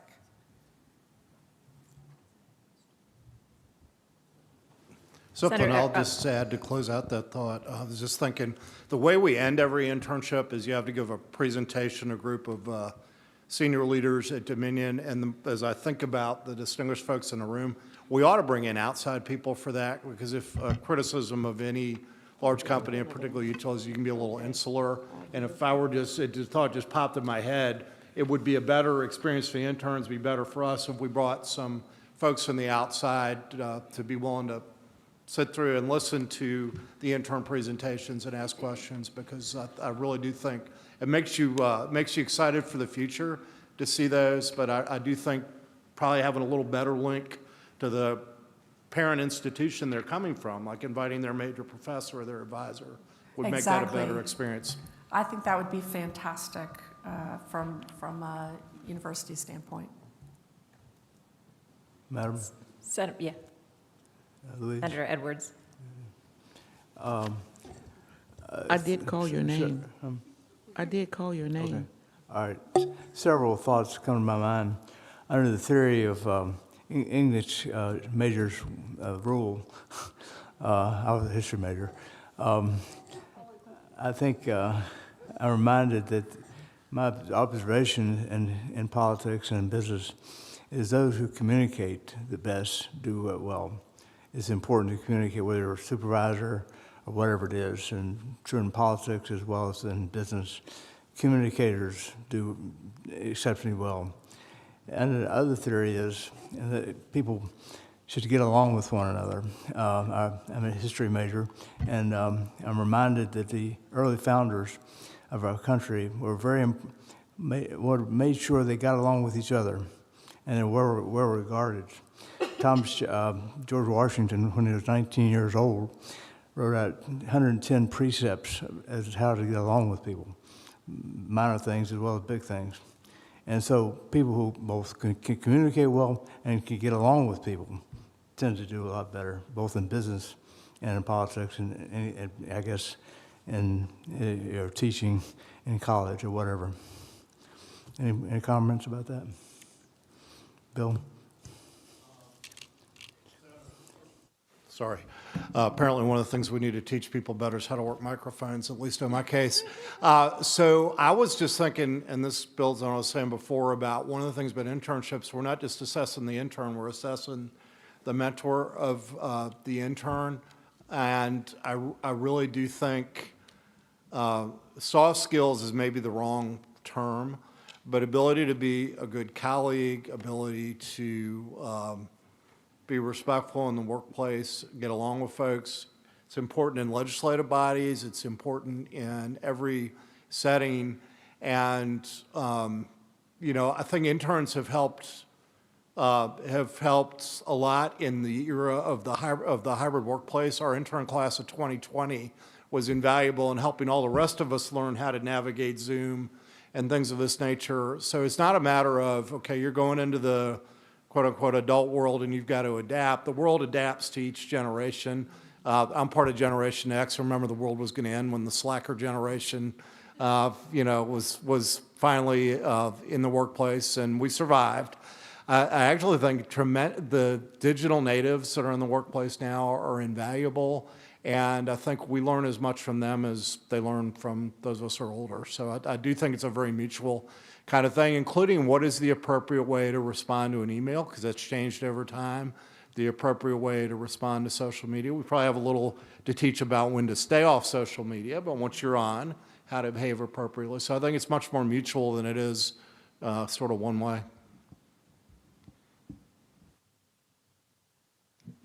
I would just add one thing. We have a lot to learn from academic programs that have built-in internships as well. So students who are going through education programs actually have an internship built into their curriculum, and most of the students leave university with jobs. Nursing programs as well, so we have relationships with hospitals, and nurses do clinical rotations before they leave, and most of them leave with jobs. So I think if we can look at those and really mimic that as we're trying to do it across other disciplines, it will really help our students to move forward in good ways. Excellent point, Delegate Coiner. Thank you. Thinking about some of the things that Bill was talking about, nobody asks you now your GPA or what things that you left high school or college with. But Senator Hashmi and Senator Locke and I traveled for some education conferences and listened to, we aren't the only ones struggling with this, how to get internships into our higher ed setting. And, I think one of the common struggles we heard from other leaders across the country is this idea that if we believe this is important, you have to make space for it. And if you don't want to make your undergraduate degree a 5 to 6 year experience, then something must give. But that give doesn't actually start in higher ed. It starts in our 6th through 12th grade space, right? Like right now, we are pushing down into our middle school years high school level courses because we realize that students are capable of doing that work. Many of them are, but we don't continue that credit for those transcript credits of those middle school years into your high school experience to count for your college credits. So we still have, if you want to get an advanced diploma, this laundry list of things you still have to get, none of which equates, I look at my current 8th grader who was given her sheet to figure out which diploma she wanted, and she's in 8th grade, and then it sort of gave you a roadmap as to the courses you had to take. Well, those courses were the same for every kid in the class who wanted an advanced diploma, which it shouldn't be, right? That shouldn't, but that's the way our current profile of a graduate leaving 12th grade looks. There's this framework of seat time and what you have to get. So I think if we really want to give additional flexibility for our higher ed, we need our higher ed to work on that additional flexibility of what's acceptable as ready for that college experience. And I think that's probably the 6th grade through graduate of college area that we need to figure out how we redesign that as a continuum throughout those years. So that's my question. How do we, looking at national folks, I was piggybacking off of Bill's comment and what his thoughts are. Can I build on, this sounds like an odd thought. I think we make a mistake with internships or just a summer thing. So if you work in finance, the busiest time of year for the Million Finance Group is right now because they're doing year-end close, all of December, early part of January. And if you think about when are college students off, some of them are, I don't know when people do exams these days, but it's some schools are probably finishing pretty soon. Personally, self-interestedly, I always have a role for a smart college student in helping get ready for session, like right now. And it is true that I know some folks like taking the whole holiday breaks off. I was that way as a college student, but I've had very successful experiences. Or in our tax group, they love spring break interns because there is more work than you can possibly do in any tax department right around whenever spring break is, March, early April. That's always a peak time. So thinking about it as just something you do in the summer, those are valuable. But when you think about sort of the regular workforce, you don't necessarily have everybody around in June, July, August. We're not fully staffed, I'll be the first to say it, except during a hurricane.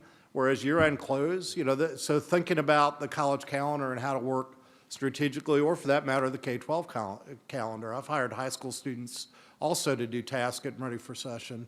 So trying to be creative in how we use the calendar. The other thing, I like local, just students who are going to school in the Richmond area, because then you can have them year-round. Doesn't have to be 40 hours a week. Frankly, a good internship can be working 10 hours a week because you happen to live close by.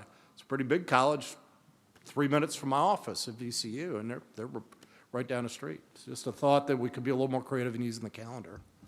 Well, I'm right there with you on that. So at William & Mary, we've been steadily growing towards a full semester that runs in the summer so that students can take a semester off, a full semester during the academic year, and they can flex. There's so many different gains there. They can flex to the time of year that matters most in the profession that they want to explore. That from an employer standpoint and from the student standpoint, there's way less competition in the fall and in the spring for fantastic internships. And for students who are transfer students coming in non-traditional ways to college, that flexibility of being able to have a full semester, not just summer classes in the summer, is really powerful for them. It means they can join up onto a major pathway that they might not be able to. So give me a couple more years on that, Bill, and I'll be where I want to be, which was the full summer running year-round. That sounds like William & Mary, doesn't it? Why not just be in college year-round? Why not? Why not? Simons, last question. Okay, so I've heard almost kind of a regional approach with the Wise Works, and then I feel like I'm hearing just a very excellent college approach from William & Mary. Moving forward, do you all envision the state helping with a regional approach to that many universities and colleges can get into, where you've got the human resources support for these smaller businesses? Is that kind of what we have going on with Wise Works and what we need to replicate? Yes, well, very simply, and then I'll let Donna play it out. We want this state to say to the rest of the country, stay in Virginia or come to Virginia for college, and you will graduate into a job that you're interested in exploring, period. That's what we want to be saying, and we wish we were saying it very glamorously and loudly in a marketing mode. Donna. And I would say, so in Southwest Virginia, we started with Wise Works as a regional approach. My hope is that with VTOPS and the Commonwealth buying into it, is that I can get UVA-Y students into internship programs all across the Commonwealth. If I can find ways to give a student a semester that they can take, and then we'll have to obviously figure out the housing and getting them to where they need to be, but if they could come to Richmond and work for Dominion, or if they could go to Northern Virginia and work with a business. But also the virtual workplace gives us opportunities to think about that differently as well, but it's making those connections and giving businesses the opportunity to go to this one-stop shop and say, this is what I'm looking for, and then my UVA-Y students can compete for anything across the Commonwealth, which I think is really critical for students in rural areas because they don't have that access that students in other places have. Well, I'd like to thank the legislators for their insightful questions, and I think we had an incredible conversation today. And I want to thank also our speakers, Bill Murray and Chancellor Henry and President Rowe, for their time today. And I hope we can continue this conversation throughout the session, because it is something that I know the presidents are united around and behind, and so we're very excited about that, and would like to turn it back to our co-chairs, Senator Lucas and Delegate Coiner, to bring us home here. Oh, I see a question in the back. Delegate-elect. Thank you. Just real quick, I appreciate all the information that's been given while we're back here at the Thanksgiving Children's Table. I Chair. No, but in all honesty, I appreciate all the information that's shared. I'd love to know, where do HBCUs fit into this, right, to our conversations over the past couple of days? Yeah, I take that because I'm on the board of Virginia State. Thinking about internships, we are blessed at Dominion that we have major operations near every Virginia HBCU. We have an umbrella program called the HBCU Promise. We first started working with HBCUs in 1978 with what was then called Hampton Institute, now Hampton University. The thing that I did not get a chance to say, which I'll say now, the great thing about Virginia State is if you need a kid to run some numbers who's good at statistics, who's willing to work in December, you can call President Abdullah and he'll find you the person. I realize that's not the president's role everywhere, and he's unusual that he's an engineer and we're an engineering company, but one thing that would be great for HBCUs and for all institutions is if you need somebody maybe in a non-traditional, not the summer internship program, that's a different deal. Who do you call on the campus? And to be honest, Virginia State, I only know because I'm on the board. The other institutions, I would have no idea. And I know at VCU because I used to work for the dean of the Wilder School, but other than those two, it's sort of happenstance. So that'd be my thought there. And I would just say that the goal of SHEV is to include all institutions. So Virginia State, Norfolk State as public institutions are on board, as Catherine said. We're all on board to move forward. So I was with Dr. J over at the SACS meeting over the weekend, told her I was speaking, and she said, please let everyone know we're a part of this. And I would say Dr. Abdullah would say the same thing. I believe that Dr. Abdullah was the chair of the Council of Presidents the year that we came up with this commitment as a whole institution commitment, right? 2020. So this was during pandemic when the presidents got together and said, how are we going to ensure that our students stay on track to their degrees and land in good jobs in a bad economy? And he was the chair at the time. So I'd like to add that pre-pandemic, I was the beneficiary of a student from the School of Social Work at Norfolk State University who served an internship with me. Not the political side, but my business side, providing services for individuals with intellectual disabilities. It was paid, absolutely. And Dr. Jones, and I know you know that Virginia Union, they established, and I was helpful in that, establishing their workforce department. So they are on, aligned as well. Okay, I'll turn it back to our chairs now, Senator Lucas and Delegate Well, thank Pointer. you, and good afternoon, everyone. I have had the honor of serving as a retreat co-chair for the Virginia Education Summit for the past several years. But I have to admit that this summit may be the best one yet, and I want to make a prediction. The best is still yet to come. Over the past 48 hours, we have engaged in thoughtful discussion, shared innovative ideas, and forged connections that will undoubtedly shape the trajectory of education in Virginia. This summit has been a testament to our collective commitment to providing the best possible learning experiences for our students.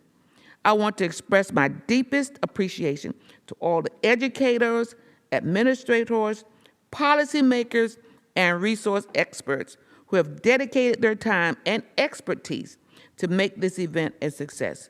Your passion for education and unwavering dedication to the well-being of our students inspire us all. Finally, I want to thank the Hunt Institute and my fellow co-chair, Delegate Carrie Connor, and for all of those who made this retreat possible. With that, I'd like to turn it over to Allison for final logistics and remarks following Delegate Corner. Or Corner going first? You go first? Corner goes first. We're going to shorten remarks so we can get to more good stuff. Well, I would like to thank Senator Lucas for being an amazing partner in planning this education summit and for always working so hard on education issues together. So it turned out great because we've done great work, and this group in particular, it's been so lovely to have 2 days of all of our colleagues on both sides of the aisle who care about education to come together, learn together, and then focus on the future of how we take what we learned and carry that forward. The next part of our agenda is actually after the summit ends. So our summit has concluded with Senator Lucas's remarks, but Chesterfield County has agreed to host legislators for a tour, which I will be helping with as a representative of Chesterfield County in the House. Delegate McQuinn and Delegate Cherry also represent Chesterfield County in the House, and Senator Hashmi will be leading a part of that as well for legislators. So I just wanted to share with you a little bit about when Chesterfield County hosts legislators for the portion I'm going to walk through, and then Senator Hashmi will do the same for the portion that she's doing. I will be walking through the Chesterfield Recovery Academy.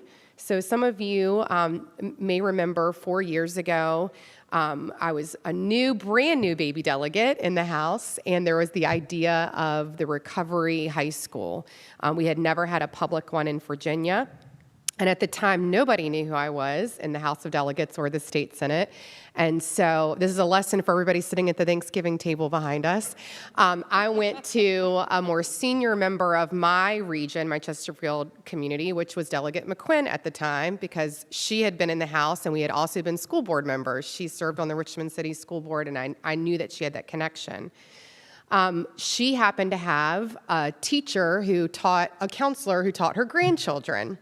And that counselor, Carrie Rhodes, had lost her son from substance use and overdose. And Carrie Rhodes was a fierce advocate for our entire Commonwealth on behalf of opening recovery high schools in Virginia. She has since left school counseling, and she is now full-time working the substance use program in Chesterfield County jails, walking the journey of adults who are overcoming substance use disorders so that when they leave the jail, they are successful.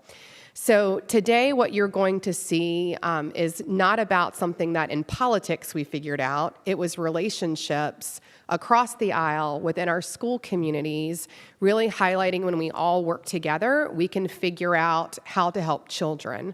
So addiction knows no class, it knows no race, ethnicity, or age, but it is an illness, and if we don't do something about it, it can permanently derail our children and their futures. So today, when we take our tour, it's really about destigmatizing addiction and being able to talk about it and encourage our children that it's something that we can help them with, not only with that, but with on-time graduation at the same time. And so when you visit Recovery Academy today, I ask you to keep in mind that there are other localities that would like the same model and to think about what that looks like other places. So I'd like to thank Delegate McQuinn in particular for being a mentor my very first year 4 years ago and helping with those efforts. And with that, I'll turn it over to Senator Hashmi to share about her portion of our visit to our locality. Well, thank you so much, Delegate Coiner, and thank you especially for your hard work as well as Chesterfield County's hard work in establishing the Recovery Academy and making sure that we are helping all of our students succeed and address the issues that impact so many families and so many students. So thank you for that effort. I want to thank everyone that has been a part of the summit. Thank you to all of our moderators. Thank you to the panelists and our legislators who joined us. Thank you also to everyone who has participated in this activity of learning so much and really charting out the pathway for us in this upcoming session. So now as we conclude the Virginia Education Summit with this particular site visit, I think I may be speaking for many of us that while we heard about the serious issues that face us in the situation around education, whether we're talking K-12 or higher education or early childhood, we have opportunities that will help us to move forward, and most especially move forward in a very effective and bipartisan manner. I think most of us here, all of us here, agree that education is our greatest public good and that it is the cornerstone. It's the cornerstone of our democracy and of our civil society, and that we must do all that we can to protect access and engagement in education and support our young students and the families that are working so hard to achieve educational attainments. So as Delegate Coiner said, we're going to be given an opportunity now to tour the Recovery Academy. And with that, I will turn it back over to Allison, who will get us ready to begin the tour. Thank you, Allison. Yes, of course. So before we begin the tour, we're going to hear from the Virginia Office of Education and Economics with some updates on their dashboard as relate to thinking about workforce and how we can ensure that all of our students are ready to transition from whatever individual needs they may have. So I'll go ahead and pass that over now. Great. And I've got some slides. I think they're getting pulled up. All right, and I just press this one? Okay. So thank you so much for having me today. My name is Heather McKay. I'm the Executive Director of the Virginia Office of Education and Economics. Our office was created by you all in 2021, so thank you so much for that work. And we're a unique office in the country. We work to do data work and policy and practice work at this intersection between education and work. So career pathways and thinking about how we get students from K-12 and higher education into the workforce effectively. VOE has been active for about 3 years. We're going into our third year now. And we've really tackled kind of 3 areas. One is research and data. We're developing some data tools that can be used by you all, by your constituents, by institutions in your areas and regions to learn more about these workforce and education connections. And I'll show you 3 of those dashboards today. We're also working on a variety of different research projects. In fact, the other day, a report was released from the Organization for Economic Cooperation and Development on career navigation. And so we'll be putting out some short briefs on that work as we move forward, and we're continuing to do some innovative research projects. And both partnering with experts and doing those internally. We're also working on a variety of data improvements, creating new and unique Virginia data sets to answer questions we haven't been able to answer before, beginning to collect qualitative data to supplement all the good quantitative data the state has, and using data from resources outside of the government. So beginning to look at data from employers, job postings data, those kinds of things, adding those to our work, as you'll see in just a minute. We're also hoping that our work has policy and practice implications. And I encourage each of you that if you have questions or needs for data, that you contact our office. That's what we're here for. We're here to help you as you move forward with activities for your constituents. So please do reach out, and my contact information will be at the end of the presentation. Today I'm going to walk you through 3 dashboards that we've developed. These are publicly available on our website, and I'll also share that website at the end of this presentation. One is an education and workforce alignment dashboard. There's also a job posting analytics dashboard and a post-secondary completion dashboard. These 3 dashboards put data that used to be maybe a little bit hard to find or didn't get put together in ways to answer common research questions and needs that you all have. It puts that at your fingertips on a website where you can access it whenever you need it. And we hope it's useful as you develop legislation and as you work with your constituents on different areas. The Education and Workforce Alignment Dashboard regionalizes Virginia for you and allows you to look at a variety of different questions about how education and workforce align. Here you'll see that you can begin to dig into KPIs, so key performance indicators in Virginia, the total workforce, the population, change in 5 years, those kinds of things. So this is a really easy place for you to come to get that information. If it's of interest to you, you can get it statewide. You can get it for certain occupations or career cluster areas, which is the industry perspective we've chosen to use because K-12 uses it so frequently. This is another view of those workforce projections. Here you can also begin to look at apprenticeship data. We've included that here so you can begin to see where there are apprenticeships. We've talked a lot about work-based learning in this forum today. You can look at where there might be apprenticeships in a certain